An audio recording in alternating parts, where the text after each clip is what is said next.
ਗੁਰੂ ਨਾਨਕ ਪਦ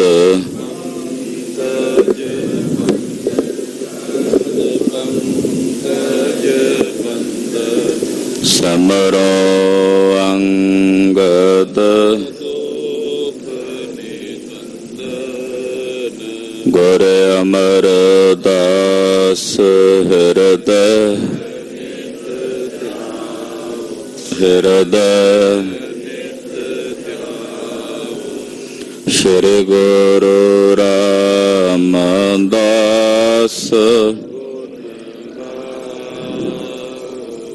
ਗੁਰੂ ਅਰਜਨ ਬਿਘਨਨ ਕੇ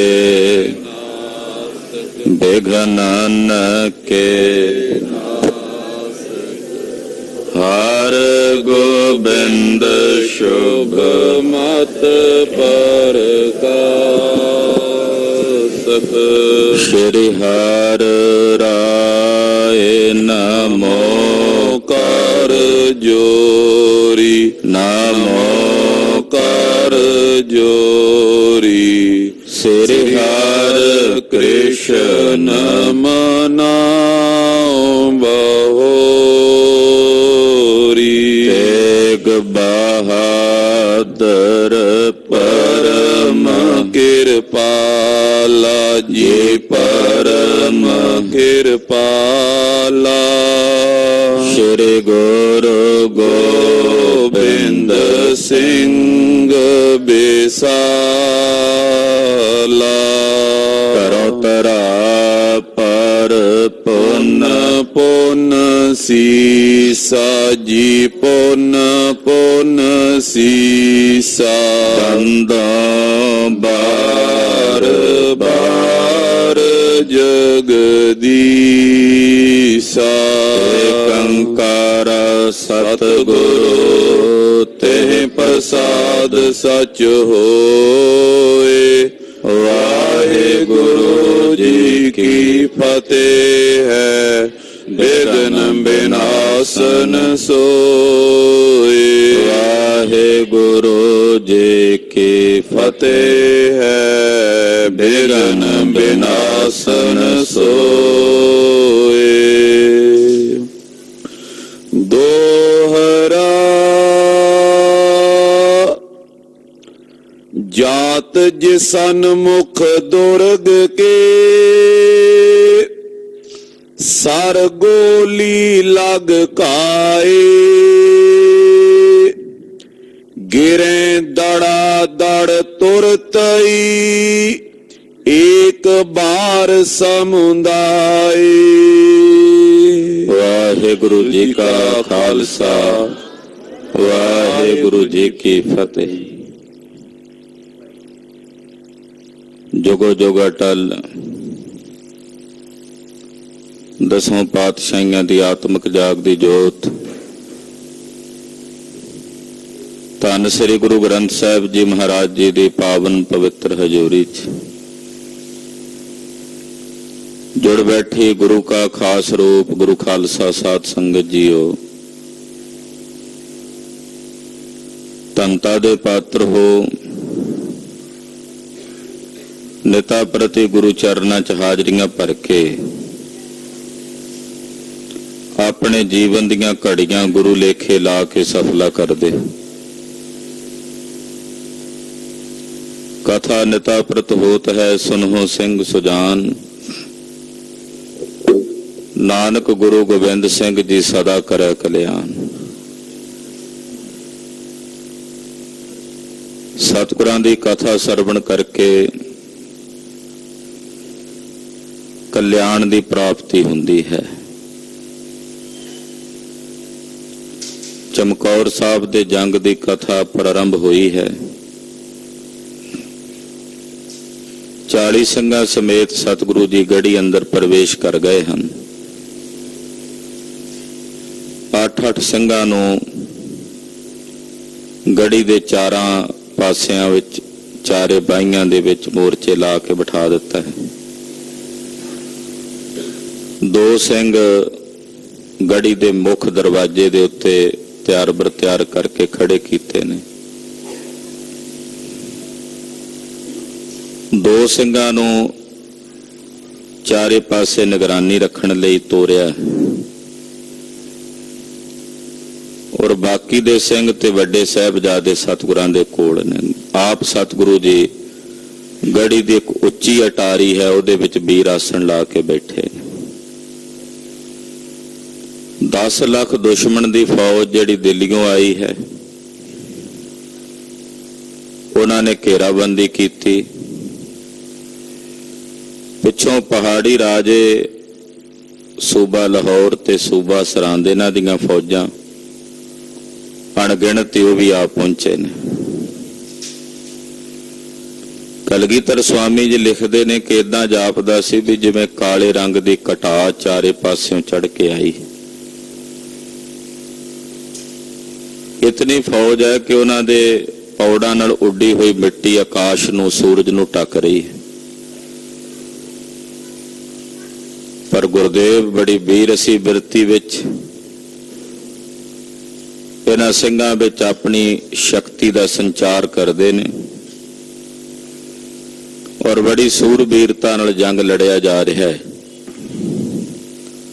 ਆਓ ਆਪਣੇ ਪੁਰਖਿਆਂ ਦਾ, ਆਪਣੇ ਬਜ਼ੁਰਗਾਂ ਦਾ, ਆਪਣੇ ਵਡੇਰਿਆਂ ਦਾ, ਆਪਣੇ ਬਾਬਿਆਂ ਦਾ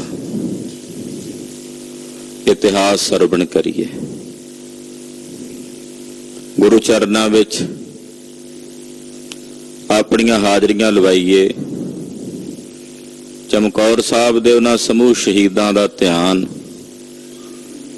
ਆਪਣੇ ਹਿਰਦਿਆਂ 'ਚ ਧਾਰਨ ਕਰੀਏ। ਭਾਈ ਆਲਮ ਸਿੰਘ ਜੀ,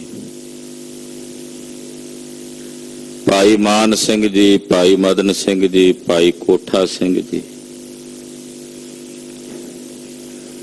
ਇਸੇ ਤਰ੍ਹਾਂ ਭਾਈ ਸੰਗਤ ਸਿੰਘ ਜੀ, ਭਾਈ ਸੰਤ ਸਿੰਘ ਜੀ, ਪਿਆਰੇ ਭਾਈ ਹਿੰਮਤ ਸਿੰਘ ਜੀ, ਭਾਈ ਮੋਹਕਮ ਸਿੰਘ ਜੀ,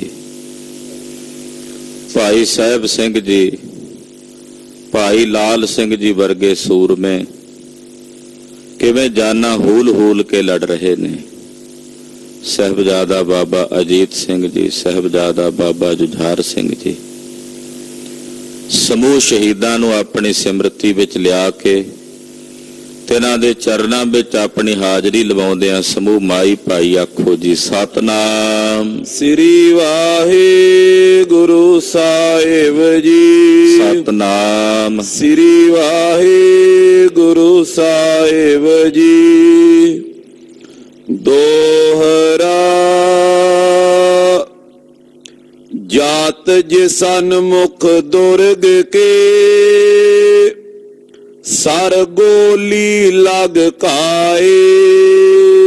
ਜਿਹੜਾ ਜਿਹੜਾ ਵੀ ਦੁਸ਼ਮਣ ਗੜੀ ਦੇ ਨੇੜੇ ਆਉਂਦਾ, ਦੁਰਗ ਸ਼ਬਦ ਵਰਤਿਆ ਕਿਲੇ ਵਾਸਤੇ, ਗੜੀ ਵਾਸਤੇ, ਜਿਹੜਾ ਜਿਹੜਾ ਵੀ ਦੁਰਗ ਦੇ ਨੇੜੇ, ਕਿਲੇ ਦੇ ਨੇੜੇ ਆਉਂਦਾ, ਉਹਨੂੰ ਜਾ ਕਰਕੇ ਸਿੰਘਾਂ ਵੱਲੋਂ ਚਲਾਈ ਗੋਲੀ ਵੱਜਦੀ ਹੈ ਜਾਂ ਫਿਰ ਤੀਰ ਜਾ ਕੇ ਵੱਜ ਕੇ ਜ਼ਖਮੀ ਕਰਦਾ ਹੈ। ਗਿਰੇ ਦੜਾ ਦੜ ਤੁਰਤਈ ਏਕ ਬਾਰ ਸਮੁਦਾਇ। ਚਾਰਾਂ ਪਾਸਿਆਂ ਤੋਂ ਜਿਹੜੇ ਵੀ ਤੁਰਕ ਅੱਗੇ ਵਧੇ ਦੜ ਦੜ ਕਰਕੇ ਜ਼ਮੀਨ ਤੇ ਡਿੱਗ ਪੈਂਦੇ ਹਨ। ਜਦੋਂ ਗੋਲੀਆਂ ਵੱਜਦੀਆਂ ਨੇ, ਇਕੱਠੀਆਂ ਤੀਰ ਵੱਜਦੇ ਨੇ, ਬਸ ਫਿਰ ਤਾਂ ਧੜਮ ਦੇ ਕਰਕੇ ਦੜ ਦੜ ਕਰਕੇ ਜ਼ਮੀਨ ਦੇ ਉੱਤੇ ਡਿੱਗਦੇ ਹਨ। ਪੁਚੰਗ ਪ੍ਰਿਆਤ ਚੰਦ ਗੁਰੂ ਜੀ ਪ੍ਰਚਾਰੇ ਸੁਨੋ ਸਿੰਘ ਮੇਰੇ।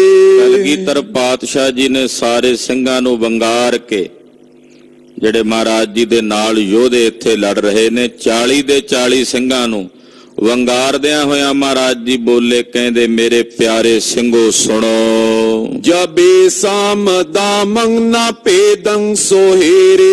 ਨੀਤੀ ਦੇ 4 ਭੇਦ ਹੁੰਦੇ ਨੇ, ਸਾਮ, ਦਾਮ, ਭੇਦ ਤੇ ਦੰਡ। ਜਦੋਂ ਸਾਮ ਨਾਲ ਵੀ ਗੱਲ ਨਾ ਬਣੇ, ਦਾਮ ਨਾਲ ਵੀ ਗੱਲ ਨਾ ਬਣੇ ਤੇ ਭੇਦ ਪਾਇਆ ਵੀ ਗੱਲ ਨਾ ਬਣੇ, ਤਬੇ ਅਯੁੱਧੰ ਪੈ ਨਿਜੰ ਹਾਥ ਕਾਲੇ। ਫਿਰ ਕੇਵਲ ਇੱਕੋ ਰਾਹ ਰਹਿ ਜਾਂਦਾ, ਚੌਥਾ ਉਹ ਹੈ ਦੰਡ ਦਾ। ਇਸ ਕਰਕੇ ਫਿਰ ਆਪਣੇ ਹੱਥਾਂ ਵਿੱਚ ਸ਼ਸਤਰ ਪਕੜ ਕਰਕੇ ਉਹਨਾਂ ਸ਼ਸਤਰਾਂ ਦੇ ਨਾਲ ਦੁਸ਼ਮਣ ਤੇ ਹੱਲਾ ਕਰਨਾ। ਬਣੀ ਬਾਤ ਸੋਈ ਸਮੇਂ ਯੋਨ ਟਾਲੇ। ਜਦੋਂ ਸ਼ਾਮ ਦਾਮ ਭੇਦ ਨਾ ਚੱਲੇ ਉਦੋਂ ਦੁਸ਼ਮਣ ਨੂੰ ਦੰਡ ਦੇਣ ਲਈ ਸ਼ਸਤਰਾਂ ਨੂੰ ਹੱਥ ਪਾਣਾ ਉਚਿਤ ਹੈ। ਇੱਥੇ ਹੀ ਗੁਰਦੇਵ ਨੇ ਬਚਨ ਲਿਖੇ ਨੇ, ਚੂੰਕਾਰ ਅਜ ਹਮੈ ਹੀਲ ਤੇ ਦਰ ਗੁਜਸਤ, ਹਲਾਲ ਅਸਤ ਬੁਰਦਨ ਬਾ ਸ਼ਮਸ਼ੀਰੇ ਦਸਤ। ਜਦੋਂ ਕੋਈ ਹਿੱਲਾ ਵਸਿੱਲਾ ਕੰਮ ਨਾ ਕਰੇ ਉਦੋਂ ਸ਼ਮਸ਼ੀਰ ਨੂੰ ਹੱਥ ਪਾਉਣਾ ਵਾਜਬ ਹੁੰਦਾ ਹੈ। ਯੋਧਿਓ, ਹੁਣ ਤਲਵਾਰਾਂ ਹੱਥਾਂ ਵਿੱਚ ਪਕੜ ਕੇ, ਸ਼ਸਤਰ ਹੱਥਾਂ ਵਿੱਚ ਪਕੜ ਕੇ ਦੁਸ਼ਮਣ ਦੇ ਦਲ ਦੇ ਉੱਤੇ ਟੁੱਟ ਕੇ ਪੈਣਾ, ਇਹੀ ਯੋਗ ਹੈ, ਇਹੀ ਵਿਹਿਤ ਹੈ। ਪੂਰਾ ਤੀਰ ਗੋਰੀਨ ਤੇ ਮਾਰ ਗੇਰੋ। ਪਹਿਲਾਂ ਗੋਲੀਆਂ ਮਾਰੋ, ਦੁਸ਼ਮਣ ਨੂੰ ਤੀਰ ਮਾਰੋ, ਤੀਰ ਤੇ ਗੋਲੀਆਂ ਮਾਰ ਕੇ ਦੁਸ਼ਮਣ ਨੂੰ ਰਣ ਭੂਮੀ ਵਿੱਚ ਗਰਕ ਕਰੋ। ਮਿਟੈ ਨਾ ਆਰਾਤੀ ਜਥੈ ਨੇਰ ਹੀਰੋ। ਦੁਸ਼ਮਣ ਜਦੋਂ ਨਾ ਮਿਟੇਗਾ, ਨਾ ਹਟੇਗਾ, ਬਿਲਕੁਲ ਨੇੜੇ ਆਉਣਗੇ ਜਦੋਂ ਗੜੀ ਦੇ। ਕਰਾ ਚੋਲ ਕਾਡੋ ਕਰੋ ਖੰਡ ਖੰਡੇ। ਜਦੋਂ ਨੇੜੇ ਆ ਗਏ ਫਿਰ ਤੀਰ ਕੰਮ ਨਹੀਂ ਕਰਨੇ, ਗੋਲੀਆਂ ਕੰਮ ਨਹੀਂ ਕਰਨੀਆਂ। ਉਸ ਵੇਲੇ ਫਿਰ ਆਪਣੀਆਂ ਕਿਰਪਾਨਾਂ, ਕਰਾ ਚੋਲ, ਤੇਗਾਂ ਆਪਣੇ ਹੱਥਾਂ 'ਚ ਧੂ ਲੈਣੀਆਂ ਨੇ। ਜਿਹੜਾ ਫਿਰ ਵੈਰੀ ਨੇੜੇ ਆਵੇ ਉਹਨੂੰ ਖੰਡ ਖੰਡ ਕਰਕੇ, ਟੁਕੜੇ ਟੁਕੜੇ ਕਰਕੇ ਰਣ ਭੂਮੀ 'ਚ ਸੁੱਟ ਦਿਓ। ਤਛਾ ਮੁੱਛ ਕਾਟੋ ਕਮੰਡੋ ਪ੍ਰਚੰਡੇ। ਅੱਛਾ ਮੁੱਛ ਕਰਕੇ ਕੱਟ ਦਿਓ, ਭਿਆਨਕ ਘਮਾਸਾਨ ਪ੍ਰਚੰਡ ਜੰਗ ਕਰੋ। ਪ੍ਰਭੂ ਬਾਕ ਸੁਨ ਕੇ ਪਏ ਸਾਵਧਾਨਾ। ਸਤਿਗੁਰੂ ਸੱਚੇ ਪਾਤਸ਼ਾਹ ਜੀ ਮਹਾਰਾਜ ਜੀ ਦੇ ਵਾਕ ਸੁਣ ਕੇ, ਬਚਨ ਸੁਣ ਕੇ 40 ਦੇ 40 ਸਿੰਘ ਸਾਵਧਾਨ ਹੋਏ ਨੇ, ਤਿਆਰ ਬਰ ਤਿਆਰ ਹੋਏ ਨੇ। ਕਰੇ ਤਾਨ ਤਾਨਾ ਤਜੇ ਚਾਂਪ ਬਾਨਾ। ਉਹ ਆਪਣੇ ਸਰੀਰ ਦਾ ਪੂਰਾ ਤਾਣ ਲਾ ਕੇ, ਕਮਾਨਾਂ ਹੱਥਾਂ ਵਿੱਚ ਫੜੀਆਂ ਨੇ ਯੋਧਿਆਂ ਨੇ ਕਈਆਂ ਨੇ, ਉਸ ਕਮਾਨ ਦੀ ਤੰਦੀ ਨੂੰ ਤਾਣ ਲਾ ਕੇ ਕੰਨਾਂ ਤੱਕ ਖਿੱਚ ਕੇ ਤੀਰ ਚਲਾਉਂਦੇ ਹਨ। ਚਲੇ ਸਰਪ ਜੈਸੇ ਬਿਦੋਂ ਦੋਏ ਚਾਰੀ। ਸਿੰਘਾਂ ਦੇ ਚਲਾਏ ਤੀਰ ਇੰਨੀ ਬੀਰਸੀ ਬਿਰਤੀ ਦੇ ਨਾਲ, ਸੂਰਮਤਾਈ ਨਾਲ, ਬਲ ਨਾਲ ਚਲਾਏ ਗਏ ਕਿ ਦੁਸ਼ਮਣਾਂ ਦੇ ਇੱਕ ਇੱਕ, ਦੋ ਦੋ, ਚਾਰਾਂ ਚਾਰਾਂ ਨੂੰ ਵੱਜ ਕੇ ਠੰਡੇ ਹੁੰਦੇ ਹਨ। ਤਜੇ ਪ੍ਰਾਨ ਕੋ ਵੀਰ ਬੰਕੇ ਜੁਝਾਰੀ। ਸਿੰਘਾਂ ਦੇ ਤੀਰਾਂ ਵਿੱਚ ਪਾਤਸ਼ਾਹ ਨੇ ਇੰਨਾ ਬਲ ਭਰ ਦਿੱਤਾ ਹੈ ਕਿ ਦੋ ਦੋ, ਚਾਰ ਚਾਰ ਵੈਰੀਆਂ ਨੂੰ ਮਾਰ ਕੇ ਤੀਰ ਜ਼ਮੀਨ ਤੇ ਸੁੱਟਦੇ ਹਨ। ਬਰੂਦੰ ਨਾ ਗੋਰੀ ਦੋਹੂ ਨਾਹੀ ਪਾਵੇ। ਇੱਕ ਗੁਰੂ ਸਾਹਿਬ ਦੀ ਜ਼ਾਹਰ ਕਲਾ ਵਰਤ ਰਹੀ ਹੈ। ਉਹ ਕੀ ਹੈ? ਗੁਰਦੇਵ ਨੇ ਕਿਹਾ ਕਿ ਬੰਦੂਕਾਂ ਦੇ ਵਿੱਚ ਗੋਲੀ ਪਾਓ, ਬਰੂਦ ਪਾਓ, ਚਾਹੇ ਨਾ ਪਾਓ, ਬਸ ਪਲੀਤੇ ਦਿਖਾਉਂਦੇ ਰਹੋ। ਬਿਨਾਂ ਗੋਲੀਆਂ ਪਾਇਆ, ਬਿਨਾਂ ਬਰੂਦ ਪਾਇਆ ਵਿੱਚੋਂ ਗੋਲੀਆਂ ਦਗਣਗੀਆਂ।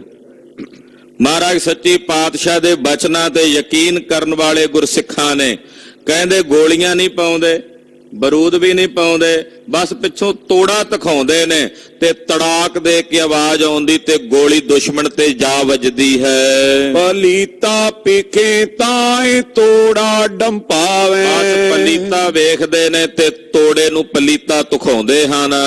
ਤੋ ਪੰਗੇ ਛੁਟੇ ਨਾਦ ਹੋਵੇ ਕਨੇਰੋ। ਜਦੋਂ ਬੰਦੂਕਾਂ ਦੀਆਂ ਗੋਲੀਆਂ ਛੁੱਟਦੀਆਂ ਨੇ ਭਿਆਨਕ ਨਾਦ ਨਾਲ ਆਕਾਸ਼ ਗੂੰਜਦਾ ਹੈ। ਕੜਾ ਕਾੜ ਮਾਚੀ ਛੁਟੇ ਏਕ ਬੇਰੋ। ਇੱਕੋ ਵਾਰ ਕਹਿੰਦੇ ਬੰਦੂਕਾਂ ਜਲੋਂ ਚੱਲੀਆਂ, ਕੜਾ ਕੜੀ ਦੀ ਆਵਾਜ਼ ਸੁਣਾਈ ਦਿੰਦੀ ਹੈ। ਗਿਰੇ ਵੀਰ ਕੋਰਾਨ ਤੇ ਭੂਮ ਜਾਈ। ਵੱਡੇ ਵੱਡੇ ਗਿਲਜੇ ਪਠਾਨ ਦਓ ਜੀ, ਉਹ ਘੋੜਿਆਂ ਤੇ ਬੈਠਿਆਂ ਨੂੰ ਜਦੋਂ ਗੋਲੀਆਂ ਵੱਜਦੀਆਂ ਨੇ ਧੜਮ ਦੇ ਕੇ ਜ਼ਮੀਨ ਦੇ ਉੱਤੇ ਡਿੱਗਦੇ ਹਨ। ਮਨੋ ਕੈਫ ਪੀ ਕੇ ਲਿਟੇ ਵੀਰ ਖਾਈ। ਕਹਿੰਦੇ ਇਸ ਤਰ੍ਹਾਂ ਡਿੱਗਦੇ ਨੇ ਮਾਨੋ ਜਿਵੇਂ ਕੈਫ ਪੀਤੀ ਹੋਵੇ। ਕੈਫ ਦਾ ਮਤਲਬ ਹੁੰਦਾ ਸ਼ਰਾਬ। ਜਿਵੇਂ ਸ਼ਰਾਬ ਪੀ ਕੇ ਕੋਈ ਮੁੱਧੜੇ ਮੂੰਹ ਜ਼ਮੀਨ ਤੇ ਡਿੱਗਾ ਹੁੰਦਾ ਨਾ, ਇਦਾਂ ਡਿੱਗਦੇ ਨੇ ਜਿਹਨੂੰ ਜਾ ਕੇ ਗੋਲੀ ਵੱਜਦੀ ਹੈ ਜਾਂ ਕੋਈ ਤੀਰ ਵੱਜਦਾ ਹੈ। ਕਿਸੂ ਮੁੰਡ ਫੂਟੇ ਕਿਸੂ ਤੁੰਡ ਟੂਟੇ। ਕਿਸੇ ਦੀ ਮੁੰਡੀ ਫੁੱਟ ਗਈ ਆ, ਕਿਸੇ ਦਾ ਮੂੰਹ ਟੁੱਟ ਗਿਆ ਹੈ। ਲਗੇ ਬੇਗ ਗੋਰੀ ਪੂਜਾ ਟਾਂਗ ਟੂਟੇ। ਵੇਗ ਨਾਲ ਤੇਜ਼ੀ ਨਾਲ ਜਦੋਂ ਜਾ ਕੇ ਗੋਲੀ ਲੱਗਦੀ ਹੈ, ਕਿਸੇ ਦੀ ਲੱਤ ਟੁੱਟ ਜਾਂਦੀ ਹੈ, ਕਿਸੇ ਦੀ ਬਾਹ ਟੁੱਟ ਜਾਂਦੀ ਹੈ। ਹਲਾ ਹਲ ਬੋਲੇ ਰਾਏ ਤੁੰਡ ਮਾਈ। ਹਲਾ ਹਲੀ ਕਰਦੇ ਮੂੰਹ ਤੱਡ ਕੇ ਨਾ, ਜਿਵੇਂ ਕਹਿੰਦੇ ਮਾਰ ਦਿਓ ਮੁਕਾ ਦਿਓ, ਤੇ ਕਹਿੰਦੇ ਮੂੰਹ ਤੱਡਿਆ ਹੀ ਰਹਿ ਜਾਂਦਾ। ਮੂੰਹ ਵਿੱਚ ਹੀ ਆ ਕੇ ਕਈਆਂ ਦੇ ਗੋਲੀ ਵੱਜਦੀ ਆ ਤੇ ਤੀਰ ਵੱਜਦਾ, ਤੇ ਮੂੰਹ ਤੱਡਿਆਂ ਦਾ ਤੱਡਿਆ ਹੀ ਰਹਿ ਜਾਂਦਾ ਹੈ। ਤੱਡੇ ਮੂੰਹਾਂ ਦੇ ਨਾਲ ਹੀ ਜ਼ਮੀਨ ਤੇ ਡਿੱਗ ਪੈਂਦੇ ਨੇ। ਲਗੇ ਬਾਣ ਦੇਈ ਬਚੇ ਪ੍ਰਾਣ ਨਾਈ। ਜਿਹਨੂੰ ਜਾ ਕੇ ਬਾਣ ਵੱਜਦਾ ਹੈ, ਜਿਸ ਨੂੰ ਜਾ ਕੇ ਗੋਲੀ ਵੱਜਦੀ ਹੈ, ਉਹਦੇ ਪ੍ਰਾਣ ਉਹਦੇ ਸਰੀਰ ਵਿੱਚ ਨਹੀਂ ਰਹਿੰਦੇ। ਗਿਰੇ ਅਗਰ ਆਉਂਦੇ ਚਲੇ ਪੁੰਜੇ ਆਵੇ। ਅੱਗੇ ਮੂਧੜੇ ਮੂੰਹ ਹੋ ਕੇ ਡਿੱਗਦੇ ਨੇ, ਪਿੱਛੋਂ ਹੋਰ ਅੱਗੇ ਵੱਧ ਕੇ ਆਉਂਦੇ ਨੇ। ਤੁਰਕ ਕਿਹੜਾ ਥੋੜੇ ਆਏ ਨੇ, 10 ਲੱਖ ਤੋਂ ਵੱਧ ਦੁਸ਼ਮਣ ਦੀ ਫੌਜ ਹੈ। ਕਹਿੰਦੇ ਅੱਗੇ ਜਿਹੜੇ ਮਰ ਜਾਂਦੇ ਨੇ, ਉਹਨਾਂ ਮਰਿਆਂ ਨੂੰ ਵੇਖ ਕੇ ਪਿੱਛੋਂ ਹੋਰ ਅੱਗੇ ਆ ਜਾਂਦੇ ਹਨ। ਮਰੇ ਫੇਰ ਪਾਛੇ ਨਹੀਂ ਕੋ ਸਿਧਾਵੇ। ਜਦੋਂ ਪਿਛਲੇ ਵੀ ਅੱਗੇ ਆ ਕੇ ਮਰ ਜਾਂਦੇ ਆ, ਤੇ ਫਿਰ ਬਾਕੀ ਜਿਹੜੇ ਪਿਛਲੇ ਨੇ ਉਹਨਾਂ ਅੰਦਰ ਹੌਸਲਾ ਨਹੀਂ ਪੈਂਦਾ ਅੱਗੇ ਵੱਧ ਕੇ ਆਉਣ ਦਾ। ਜਦੋਂ ਵੇਖਦੇ ਆ ਵੀ ਸਾਡੇ ਅਗਲੇ ਸਾਥੀ ਮਾਰੇ ਗਏ ਨੇ, ਤੇ ਫਿਰ ਪਿਛਲਿਆਂ ਵਿੱਚ ਹੌਸਲਾ ਨਹੀਂ ਪੈਂਦਾ ਅੱਗੇ ਵੱਧ ਕੇ ਆਉਣ ਨੂੰ। ਗਿਰੇਂਦੰ ਤਬੇ ਭੀਮ ਚੰਦਾਏ ਸਾਰੇ। ਉਧਰ ਰਾਜਾ ਭੀਮ ਚੰਦ ਤੇ ਬਾਕੀ ਦੇ ਜਿਹੜੇ ਪਹਾੜੀ ਰਾਜੇ ਨੇ ਗਰੇਸ਼ਵਰ, ਉਹ ਵੀ ਸਾਰੇ ਉੱਥੇ ਆਏ ਹੋਏ ਪਹੁੰਚੇ ਹੋਏ ਜੰਗ ਵੇਖ ਰਹੇ ਨੇ। ਉਤੇ ਗ੍ਰਾਮ ਕੇ ਜਾਟ ਤੀਰੰ ਹਕਾਰੇ। ਭੀਮ ਚੰਦ ਤੇ ਬਾਕੀ ਦੇ ਪਹਾੜੀ ਰਾਜਿਆਂ ਨੇ ਚਮਕੌਰ ਸਾਹਿਬ ਵਿੱਚ ਰਹਿਣ ਵਾਲੇ ਜਿਹੜੇ ਬਾਕੀ ਦੇ ਲੋਕ ਸਨ, ਉਹਨਾਂ ਨੂੰ ਆਪਣੇ ਕੋਲ ਸੱਦਿਆ, ਬੁਲਾਇਆ। ਲਗੇ ਬੂਝ ਬੇ ਸਿੰਘ ਕੇਤੇ ਪ੍ਰਵੇਸ਼ੇ। ਉਹਨਾਂ ਨੂੰ ਸੱਦ ਕੇ ਪੁੱਛਦੇ ਆ ਵੀ ਅੰਦਰ ਕਿੰਨੇ ਕੁ ਸਿੰਘ ਗਏ ਨੇ, ਇੰਨੀਆਂ ਗੋਲੀਆਂ ਇੰਨੇ ਤੀਰ ਆ ਰਹੇ ਨੇ। ਏਦਾਂ ਜਾਪਦਾ ਜਿਵੇਂ ਸੈਂਕੜੇ ਬੰਦੇ ਹੋਣ ਅੰਦਰ। ਉਹ ਉਹਨਾਂ ਨੂੰ ਬੁਲਾ ਕੇ ਨਾ, ਪਿੰਡ ਦਿਆਂ ਲੋਕਾਂ ਨੂੰ ਜਿਨ੍ਹਾਂ ਨੇ ਗੁਰੂ ਸਾਹਿਬ ਜੀ ਨੂੰ ਤੇ ਸਿੰਘਾਂ ਨੂੰ ਵੇਖਿਆ ਸੀ ਗੜ੍ਹੀ 'ਚ ਜਾਂਦੇ ਆ, ਖਾਸ ਕਰਕੇ ਜਿਹੜਾ ਉਹ ਗੜ੍ਹੀ ਦਾ ਮਾਲਕ ਸੀ, ਉਹਨੂੰ ਸੱਦ ਕੇ ਪੁੱਛਦੇ ਨੇ ਵੀ ਅੰਦਰ ਕਿੰਨੇ ਕੁ ਬੰਦੇ ਨੇ, ਗੁਰੂ ਜੀ ਨਾਲ ਕਿੰਨੇ ਕੁ ਸਿੰਘ ਨੇ ਜਿਹੜੇ ਗਏ ਹੋਏ ਨੇ। ਕਨੇ ਬਾਨ ਮਾਰੇ ਕੇ ਗੋਰੀ ਵਿਸ਼ੇਸ਼ੇ। ਅਨੇਕਾਂ ਗੋਲੀਆਂ ਚਲਾ ਰਹੇ ਨੇ, ਅਨੇਕਾਂ ਤੀਰ ਚਲਾ ਰਹੇ ਨੇ। ਏਦਾਂ ਜਾਪਦਾ ਜਿਵੇਂ ਸੈਂਕੜਿਆਂ ਦੀ ਗਿਣਤੀ 'ਚ ਸਿੰਘ ਹੋਣ। ਦੜਾ ਦਾੜ ਸੂਰੇ ਗਿਰੇ ਭੂਮ ਮਾਈ। ਸਾਡੇ ਕਿਤਨੇ ਸੂਰਮੇ ਦੜ-ਦੜ ਕਰਕੇ ਜ਼ਮੀਨ ਦੇ ਉੱਤੇ ਡਿੱਗ ਰਹੇ ਹਨ। ਜਿਤੇ ਨੈਣ ਦੇਖੇ ਕਹੋ ਕਿਉਂ ਨਾ ਤਾਈ। ਦੱਸੋ ਤੁਸੀਂ ਕਿੰਨੇ ਕੁ ਬੰਦਿਆਂ ਨੂੰ ਵੇਖਿਆ ਸੀ ਅੰਦਰ ਜਾਂਦੇ ਆ, ਕਿੰਨੇ ਕੁ ਸਿੰਘਾਂ ਨੂੰ ਤੱਕਿਆ ਸੀ ਗੁਰੂ ਜੀ ਦੇ ਨਾਲ। ਜਿੰਨਿਆਂ ਨੂੰ ਤੁਸੀਂ ਵੇਖਿਆ ਤਾਂ ਹੋਣਾ ਨਾ, ਗਿਣਿਆ ਤਾਂ ਹੋਣਾ, ਅੰਦਾਜ਼ਾ ਤਾਂ ਹੋਵੇਗਾ। ਦੱਸੋ ਸਹੀ ਕਿੰਨੇ ਬੰਦੇ ਹਨ। ਸੁਨੇ ਜਾਟ ਬੋਲੇ ਗਿਨੇ ਹੈ ਨਾ ਕੋਈ। ਉਹ ਜਿਹੜੇ ਚਮਕੌਰ ਸਾਹਿਬ ਦੇ ਰਹਿਣ ਵਾਲੇ ਜੱਟ ਜ਼ਿਮੀਂਦਾਰ ਲੋਕ ਸਨ, ਉਹਨਾਂ ਨੂੰ ਜਦੋਂ ਤਾੜਨਾ ਪ੍ਰਤਾੜਨਾ ਕਰਕੇ ਪੁੱਛਦੇ ਨੇ, ਉਹ ਕਹਿੰਦੇ ਵੀ ਅਸੀਂ ਸਹੀ ਤਰੀਕੇ ਨਾਲ ਗਿਣਤੀ ਤਾਂ ਨਹੀਂ ਕਰ ਸਕੇ ਵੀ ਕਿੰਨੇ ਹਨ।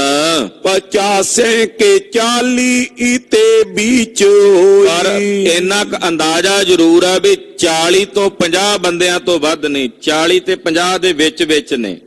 ਕਹਿੰਦੇ ਇੰਨਾ ਕੁ ਅੰਦਾਜ਼ਾ ਜ਼ਰੂਰ ਆ ਵੀ ਗਿਣਤੀ ਤਾਂ ਨਹੀਂ ਪੂਰੀ ਪ੍ਰੋਪਰ ਕਰ ਸਕੇ, ਪਰ ਅੰਦਾਜ਼ਾ ਹੈ ਕਿ 40 ਜਾਂ 50 ਬੰਦੇ ਹੋਣਗੇ, ਪਰ 50 ਤੋਂ ਵੱਧ ਨਹੀਂ ਹੋਣਗੇ। ਤਿੰਨੋਂ ਮੈਂ ਕੀਤੇ ਕਾਵ ਖਾਏ ਬੇਹਾਲੇ। ਉਹ ਵੀ ਬੇਹਾਲ ਜੇ ਸਿੰਘ ਸੀ, ਕੋਈ ਬਹੁਤੇ ਤਗੜੇ ਨਹੀਂ ਸੀ। ਉਹਨਾਂ ਵਿੱਚੋਂ ਬਹੁਤੇ ਜ਼ਖਮੀ ਹਾਲਤ ਵਿੱਚ ਸੀ, ਜਿਨ੍ਹਾਂ ਦੇ ਸਰੀਰਾਂ ਚੋਂ ਖੂਨ ਵਗਦਾ ਸੀ। ਕੋਈ ਲੰਗੜਾ ਰਿਹਾ ਸੀ, ਕਿਸੇ ਦੇ ਸਰੀਰ ਤੇ ਫੱਟ ਵੱਜੇ ਹੋਏ ਸੀ, ਉਹ ਨੀਂਦਰੇ ਹੋਏ, ਥੱਕੇ ਹੋਏ।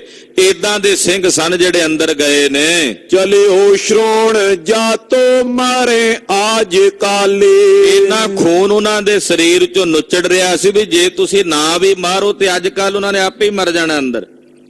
ਜਿੰਨੇ ਉਹ ਜ਼ਖਮੀ ਨੇ, ਜਿਹੋ ਜੀ ਉਹਨਾਂ ਦੀ ਹਾਲਤ ਹੈ, ਤੁਸੀਂ ਨਾ ਵੀ ਮਾਰੋ ਤੇ ਇੱਕ ਅੱਧੇ ਦਿਨ ਚ ਉਹਨਾਂ ਨੇ ਆਪਣੇ ਆਪ ਮਰ ਜਾਣਾ, ਜ਼ਖਮਾਂ ਦੀ ਤਾਬ ਨਾ ਸਹਾਰਦਿਆਂ। ਬੜੀ ਬਾਹਰੀ ਸੈਨ ਪਾਵੇ ਨਾ ਪਾਰਾ। ਔਰ ਤੁਹਾਡੇ ਕੋਲ ਇੰਨੀ ਵੱਡੀ ਫੌਜ ਆ ਵੀ ਜਿਹਦਾ ਵਾਰ ਪਾਰ ਹੀ ਕੋਈ ਨਹੀਂ ਵੀ ਕਿੰਨੀ ਕੁ ਫੌਜ ਲੈ ਕੇ ਤੁਸੀਂ ਆਏ ਹੋ। ਕਹਾਂ ਹੋਏ ਗਾਡੇ ਅਬੇਲੇ ਹੋ ਮਾਰਾ। ਤੁਹਾਡੇ ਸਾਹਮਣੇ ਕਿੰਨਾ ਕੁ ਚਿਰ ਪੱਕੇ ਹੋ ਕੇ ਲੜਨਗੇ, ਤੁਸੀਂ ਤਾਂ ਹੁਣੇ ਪਲੋ ਪਲੀ ਉਹਨਾਂ ਨੂੰ ਮਾਰ ਲਵੋਗੇ ਜਿੰਨੀ ਤੁਹਾਡੀ ਗਿਣਤੀ ਹੈ। ਪਰੈ ਤੂਲ ਮੂਟੀ ਕਿਲੇ ਮੈਂ ਜੇ ਪਾਵੇ। ਜੇ ਤੁਸੀਂ ਇੱਕ ਇੱਕ ਮੁੱਠੀ ਮਿੱਟੀ ਦੀ ਭਰ ਕੇ ਕਿਲੇ ਵਿੱਚ ਪਾਓ, ਗੜੀ ਦੇ ਵਿੱਚ ਜਾ ਕੇ ਇੱਕ ਇੱਕ ਮੁੱਠੀ ਮਿੱਟੀ ਦੀ ਵੀ ਸੁੱਟ ਕੇ ਆਓ। ਸਭੇ ਸਿੰਘ ਸੰਗੇ ਮਝਾਰੇ ਦਬਾਵੇ। ਤੁਸੀਂ ਇੱਕ ਇੱਕ ਮੁੱਠ ਮਿੱਟੀ ਦੀ ਭਰ ਕੇ ਗੜੀ 'ਚ ਪਾਓ ਤੇ ਸਾਰੇ ਸਿੰਘ ਉਸ ਮਿੱਟੀ ਥੱਲੇ ਦਬ ਜਾਣ। ਇੰਨੇ ਕਿੰਨੇ ਹੋ? 40-50 ਬੰਦੇ। ਤੁਸੀਂ 10 ਲੱਖ ਤੋਂ ਵੀ ਵੱਧ ਹੋ। ਇੱਕ ਇੱਕ ਮੁੱਠੀ ਮਿੱਟੀ ਦੀ ਭਰ ਕੇ ਆਓ ਤੇ ਉਹ ਥੱਲੇ ਦਬ ਕੇ ਮਰ ਜਾਣ। ਇੰਨੀ ਘੱਟ ਗਿਣਤੀ ਵਿੱਚ ਨੇ ਔਰ ਤੁਸੀਂ ਇੰਨੇ ਵੱਧ ਹੋ। ਕਹਾਂ ਜੰਗ ਹੋਵੇ ਆਬੇਲੇ ਹੋ ਮਾਰੀ। ਕੀ ਜੰਗ ਹੋਣਾ? ਇਹ ਭਲਾ ਕਿੰਨਾ ਕੁ ਲੜਨਗੇ? ਤੁਸੀਂ ਜਿੰਨੀ ਗਿਣਤੀ ਵਿੱਚ ਹੋ, ਤੁਸੀਂ ਤਾਂ ਹੁਣੇ ਪਲੋ ਪਲੀ ਇਹਨਾਂ ਨੂੰ ਮਾਰ ਸਕਦੇ ਹੋ। ਕਹਾਂ ਇੱਕ ਰੱਤੀ ਕਹਾਂ ਮੇਰੂ ਪਾਰੀ। ਕਿੱਥੇ ਇੱਕ ਪਾਸੇ ਰੱਤੀ ਤੇ ਦੂਜੇ ਪਾਸੇ ਪਹਾੜ। ਤੁਸੀਂ ਪਹਾੜ ਵਾਂਗੂ ਹੋ, ਉਹ ਰੱਤੀ ਭਾਰ ਨੇ ਤੁਹਾਡੀ ਕੀ ਬਰਾਬਰੀ ਕਰਨਗੇ? ਕਿੰਨਾ ਕੁ ਚਿਰ ਤੁਹਾਡਾ ਮੁਕਾਬਲਾ ਕਰਨਗੇ? ਸੁਨੀ ਭੀਮ ਚੰਦੰਗੇ ਉਹ ਪਾਸ ਖਵਾਜੇ। ਜਦੋਂ ਰਾਜੇ ਭੀਮ ਚੰਦ ਨੇ ਪੂਰੀ ਪੜਤਾਲ ਕੀਤੀ ਤੇ ਫਿਰ ਇਹ ਖਵਾਜੇ ਮਰਦੂਦ ਦੇ ਕੋਲ ਚੱਲ ਕੇ ਆਇਆ। ਕਹਾਂ ਦੇਰ ਤਾਰੀ ਕਰੋ ਕਿਉਂ ਨਾ ਕਾਜੇ। ਜਾ ਕੇ ਭੀਮ ਚੰਦ ਕਹਿੰਦਾ ਖਵਾਜੇ ਮਰਦੂਦ ਨੂੰ, ਕਹਿੰਦੇ ਖਵਾਜਾ ਸਾਹਿਬ ਤੁਸੀਂ ਕਿਉਂ ਦੇਰੀ ਲਾਉਂਦੇ ਹੋ? ਮੈਂ ਪਤਾ ਕਰਕੇ ਆਇਆ ਵੀ 40 ਤੇ 50 ਬੰਦਿਆਂ ਤੋਂ ਵੱਧ ਨਹੀਂ ਹਨ ਗੁਰੂ ਜੀ ਦੇ ਨਾਲ। ਇੰਨੇ ਕੋ ਵੀ ਜ਼ਖਮੀ ਹਾਲਤ ਵਿੱਚ ਨੇ, ਸਰੀਰ ਉਹਨਾਂ ਦੇ ਵਿੱਚੋਂ ਖੂਨ ਨੁੱਚੜ ਰਿਹਾ ਹੋਇਆ। ਉਹ ਕਿੰਨਾ ਕੁ ਚਿਰ ਤੁਹਾਡੇ ਸਾਹਮਣੇ ਲੜਨਗੇ? ਤੇ ਤੁਸੀਂ ਕਿਉਂ ਦੇਰੀ ਲਾਈ ਆ? ਛੇਤੀ ਨਾਲ ਹੱਲਾ ਕਰਕੇ ਕੰਮ ਫਤਿਹ ਕਰੋ। ਬੜੋ ਹੇਲ ਮੇਲੋ ਮਾਰੇ ਜਾਓ ਮਾਰੀ। ਤੇ ਵੱਡਾ ਹੱਲਾ ਕਰੋ ਤੇ ਹੱਲਾ ਕਰਕੇ ਮਾਰ ਦਿਓ, ਉਹਨਾਂ ਨੂੰ ਮੁਕਾ ਦਿਓ। ਬਚੇ ਵੀਰ ਜੇਤੇ ਪਰਵੇਸ਼ੇ ਮਝਾਰੀ। ਗੁਰੂ ਜੀ ਦੇ ਨਾਲ ਦੇ ਸਾਰੇ ਸਾਥੀ ਤਕਰੀਬਨ ਮਾਰੇ ਗਏ ਨੇ। ਜਿਹੜੇ 40-50 ਬੰਦੇ ਬਚੇ ਨੇ ਉਹੀ ਗੁਰੂ ਜੀ ਦੇ ਨਾਲ ਅੰਦਰ ਪ੍ਰਵੇਸ਼ ਕਰਕੇ ਗਏ ਹਨ। ਹਤੋਂ ਨਾਹੀ ਭਾਵੇਂ ਗੁਰੂ ਕੋ ਗਹੀਜੈ। ਜੇ ਤੁਹਾਨੂੰ ਮਾਰਨਾ ਪਸੰਦ ਨਹੀਂ, ਵੀ ਤੁਸੀਂ ਮਾਰਨਾ ਨਹੀਂ ਹੈ, ਤੇ ਫਿਰ ਗੁਰੂ ਜੀ ਨੂੰ ਅੰਦਰ ਜਾ ਕੇ ਜਿਉਂਦਿਆਂ ਪਕੜ ਲਵੋ। ਉਹ ਜਿਉਂਦੇ ਤੁਹਾਡੇ ਕਾਬੂ ਆ ਸਕਦੇ ਹਨ। ਆਏ ਸਿੰਘ ਜੇਤੇ ਤਿਨੋ ਮਾਰ ਦੀਜੈ। ਉਹਨਾਂ ਦੇ ਨਾਲ ਜਿੰਨੇ ਸਿੰਘ ਨੇ ਉਹਨਾਂ ਨੂੰ ਮਾਰ ਦਿਓ, ਕੱਲੇ ਗੁਰੂ ਜੀ ਨੂੰ ਜਿਉਂਦਾ ਪਕੜ ਲਵੋ। ਕਹਾਂ ਵੀਰ 40-40 ਹਤੈਂਗੇ। 40 ਕ ਬੰਦੇ ਨੇ ਉਹਨਾਂ ਦੇ ਨਾਲ, ਵੱਧ ਤੋਂ ਵੱਧ ਸਾਡੇ 40 ਨੂੰ ਹੀ ਮਾਰ ਲੈਣਗੇ ਨਾ। 40 ਬੰਦੇ 40 ਨੂੰ ਹੀ ਮਾਰਨਗੇ ਤੇ ਆਪਣੇ ਨਾਲ ਲੱਖਾਂ ਦੀ ਗਿਣਤੀ 'ਚ ਫੌਜ ਹੈ। ਉਹ 40 ਸਾਡੇ 40 ਨੂੰ ਹੀ ਮਾਰਨਗੇ। ਘੱਟੋ ਘੱਟ ਉਹਨਾਂ ਨੂੰ ਮਾਰ ਦੇਣਗੇ, ਸਾਡੇ 50 ਮਾਰ ਦੇਣਗੇ ਵੱਧ ਤੋਂ ਵੱਧ, ਤੇ ਉਹਨਾਂ ਨੂੰ ਮਾਰ ਕੇ ਗੁਰੂ ਜੀ ਨੂੰ ਪਕੜ ਲਵਾਂਗੇ। ਕਰੋ ਹੇਲ ਲੱਖੋ ਸੋਇਆ ਤੇ ਗਾਹੇਂਗੇ। ਤੁਸੀਂ ਲੱਖਾਂ ਦੀ ਗਿਣਤੀ 'ਚ ਹੱਲਾ ਕਰੋਗੇ ਤਾਂ ਉਹ ਤੁਹਾਡੇ ਕੋਲੋਂ ਫੜੇ ਜਾਣਗੇ, ਕਾਬੂ ਆਉਣਗੇ। ਪਨੇਸ਼ੁਰ ਖਵਾਜਾ ਵਜੀਦੰ ਹਕਾਰਾ। ਜਦੋਂ ਖਵਾਜੇ ਖਿਜਰ ਖਾਨ ਨੇ ਗੱਲ ਸੁਣੀ ਨਾ ਰਾਜੇ ਭੀਮ ਚੰਦ ਦੀ, ਇਹਨੇ ਉਸੇ ਵੇਲੇ ਸੂਬੇ ਸਰਹੰਦ ਤੇ ਸੂਬੇ ਲਾਹੌਰ ਨੂੰ ਬੁਲਾਇਆ। ਲਾਹੌਰੀ ਬੁਲਾਇਓ ਦਉ ਸੋ ਉਚਾਰਾ। ਜ਼ਬਰਦਸਤ ਖਾਨ ਨੂੰ ਵੀ ਸੱਦਿਆ ਆਪਣੇ ਕੋਲ ਤੇ ਵਜ਼ੀਰ ਖਾਨ ਨੂੰ ਵੀ ਬੁਲਾਇਆ, ਕਿਉਂਕਿ ਇਹ ਵੱਡਾ ਕਮਾਂਡਰ ਸੀ ਜਿਹੜਾ ਖਿਜਰ ਖਾਨ ਸੀ, ਖਵਾਜਾ ਮਰਦੂਦ। ਉਹਨਾਂ ਦੋਨਾਂ ਨੂੰ ਸੱਦ ਕੇ ਕਹਿਣ ਲੱਗਾ, ਆਨੰਦੰ ਪੂਰੀ ਮੈਂ ਜਥਾ ਸਾਤ ਮਾਸੰ। ਕਹਿਣ ਲੱਗਾ ਜਿਵੇਂ ਆਨੰਦਪੁਰ ਸਾਹਿਬ ਬੈਠੇ ਰਹੇ ਹੋ 7-8 ਮਹੀਨੇ, ਉਦਾਂ ਇੱਥੇ ਵੀ ਬਹਿਣ ਦਾ ਇਰਾਦਾ ਤੁਹਾਡਾ? ਜਿੰਨਾ ਚਿਰ ਉੱਥੇ ਬੈਠੇ ਰਹੇ ਹੋ, ਕਿ ਹੁਣ ਇੱਥੇ ਵੀ ਉਸੇ ਤਰ੍ਹਾਂ ਤੁਸੀਂ ਕਰਨਾ? ਲਰਨ ਤੇ ਬਿਤਾਏ ਰਾਏ ਆਸ ਪਾਸੰ। ਉੱਥੇ ਤੁਸੀਂ ਲੜਦਿਆਂ 7 ਮਹੀਨੇ ਤੋਂ ਵੱਧ ਸਮਾਂ ਬਤੀਤ ਕਰ ਆਏ ਹੋ, ਤੇ ਹੁਣ ਵੀ ਲੱਗਦਾ ਇੱਥੇ ਵੀ ਤੁਹਾਡੀ ਉਹੀ ਨੀਤੀ ਕੰਮ ਕਰ ਰਹੀ ਹੈ। ਇੱਥੇ ਵੀ ਤੁਸੀਂ ਚਾਹੁੰਦੇ ਹੋ ਵੀ ਇੱਥੇ ਵੀ ਅਸੀਂ ਇਸੇ ਤਰ੍ਹਾਂ ਆਲੇ ਦੁਆਲੇ ਬਿਨਾਂ ਲੜਿਆਂ ਬੈਠੇ ਰਹੀਏ। ਇਹਾਂ ਵੀ ਤਥਾ ਬਾਤ ਜੀ ਮੈਂ ਵਿਚਾਰੀ। ਜਾਪਦਾ ਇੱਥੇ ਵੀ ਤੁਹਾਡੇ ਮਨ 'ਚ ਉਹੀ ਵਿਚਾਰ ਚੱਲ ਰਹੀ ਹੈ ਜਿਹੜੀ ਆਨੰਦਪੁਰ ਸਾਹਿਬ ਤੁਸੀਂ ਕਰਕੇ ਆਏ ਹੋ। ਤਮਾਸ਼ਾ ਪੇਖੋ ਠਾਂਡ ਲੈ ਤੋ ਨਾ ਮਾਰੀ। ਉਹ ਵਜ਼ੀਰ ਖਾਨ ਕੀ ਵੇਖਦਾ ਤਮਾਸ਼ਾ? ਕਿਉਂ ਨਹੀਂ ਜਾਂਦਾ ਅੱਗੇ ਜਾ ਕੇ ਮਾਰ ਲੈਂਦਾ? ਹੁਣ ਕਿੰਨੇ ਕਿੰਨੇ ਹੋ? ਉੱਥੇ ਮੰਨਿਆ ਵੀ ਆਨੰਦਪੁਰ ਸਾਹਿਬ ਦੇ ਕਿਲੇ ਸੀ, ਉਹਨਾਂ ਕੋਲ ਵੱਡੀ ਗਿਣਤੀ ਸੀ। ਇੱਥੇ ਤਾਂ 40 ਕੁ ਬੰਦੇ ਦੱਸਦੇ ਨੇ, ਉਹਨਾਂ ਦੇ ਨਾਲੋਂ ਵੀ ਜ਼ਖਮੀ ਨੇ ਤੇ ਕੱਚੀ ਗੜੀ ਹੈ। ਕਿਉਂ ਤਮਾਸ਼ਾ ਵੇਖਦਾ ਖਲੋ ਕੇ? ਹੋ ਅੱਗੇ ਵੱਧ ਕੇ ਜਾ ਕੇ ਰੋਕ ਔਰ ਜਾ ਕੇ ਉਹਨਾਂ ਨੂੰ ਪਕੜ ਲੈ। ਕਹਾਂ ਸਿੰਘ 40 ਚੋਦਾ ਤੇ ਬਿਹਾਲੇ। ਕਿੱਥੇ ਉਹ 40 ਸਿੰਘ, ਉਹ ਵੀ ਭੁੱਖ ਦੇ ਨਾਲ ਬੇਬਲ ਵਿਆਕੁਲ ਹੱਡੀਆਂ ਦੀਆਂ ਮੁੱਠਾਂ ਬਣੇ ਹੋਏ ਨੇ। ਕਹਾਂ ਵੀਰ ਲੱਖੋਂ ਪੀਰੇ ਆਲ ਬਾਲੇ। ਕਿੱਥੇ ਤੁਹਾਡੇ ਨਾਲ ਲੱਖਾਂ ਦੀ ਗਿਣਤੀ 'ਚ ਸੂਰਮੇ ਆਲੇ ਦੁਆਲੇ ਫਿਰਦੇ ਨੇ, ਕੁਰਬਲ ਕੁਰਬਲ ਕਰਦੇ ਨੇ। ਸੁਨੀ ਦੋਏ ਸੂਬਾਨ ਖਵਾਜੇ ਡਰਾਏ। ਦੋਨੇ ਸੂਬੇਦਾਰਾਂ ਨੇ ਜਦੋਂ ਸੁਣਿਆ ਖਵਾਜੇ ਖਿਜਰ ਖਾਨ ਨੇ ਡਰਾਵਾ ਪਾਇਓ, ਦਿੱਲੀੋਂ ਆਇਆ ਸੀ, ਇਹ ਥਲੜੇ ਨਵਾਬ ਸਨ ਦੋਵੇਂ, ਇਹਨਾਂ ਦੋਨਾਂ ਨੂੰ ਡਰਾਇਆ। ਵਜ਼ੀਰ ਖਾਨ ਹੌਲੀ ਜੀ ਜਾਂਦਾ ਜਾਂਦਾ ਕਹਿੰਦਾ, ਲੱਗਦਾ ਇਹਨੂੰ ਮੈਂ ਟੁਰਿਆ ਫਿਰਿਆ ਨਹੀਂ ਚੰਗਾ ਲੱਗਦਾ, ਤਾਂ ਅੱਗੇ ਭੇਜਦਾ ਵੀ ਅੱਗੇ ਦਿਸਦਾ ਨਹੀਂ ਇਹਨੂੰ, ਵੀ ਜਿਹੜੇ ਅੱਗੇ ਜਾਂਦੇ ਨੇ ਉਹਨਾਂ ਨੂੰ ਮਾਰ ਬੁਕਾਉਂਦੇ, ਨਾਲ ਹੀ ਉਹ ਧਰਤੀ ਤੇ ਡਿੱਗ ਪੈਂਦੇ ਨੇ। ਜਾਪਦਾ ਮੈਂ ਇਹਨਾਂ ਨੂੰ ਟੁਰਿਆ ਫਿਰਿਆ ਨਜ਼ਰ ਚੰਗਾ ਨਹੀਂ ਲੱਗਦਾ। ਸਮੀਪੀ ਸਮੂਹਾਨ ਉੱਚੇ ਸੁਨਾਏ। ਔਰ ਪਰ ਡਰਦਾ ਸੀ, ਜਵਾਬ ਨਹੀਂ ਦੇ ਸਕਿਆ ਖਵਾਜੇ ਮਰਦੂਦ ਨੂੰ। ਇਹ ਦੋਵੇਂ ਸੂਬੇਦਾਰ ਗਏ ਡਰੇ ਹੋਏ ਔਰ ਆਪਣੀ ਸਾਰੀ ਫੌਜ ਨੂੰ ਉੱਚੀ ਆਵਾਜ਼ 'ਚ ਬੰਗਾਰ ਕੇ ਕਹਿਣ ਲੱਗੇ, ਵੀ ਲੋਕੋ ਕਹਾਂ ਹੇਲ ਮੇਲੋ ਨਾ ਸਾਰੇ।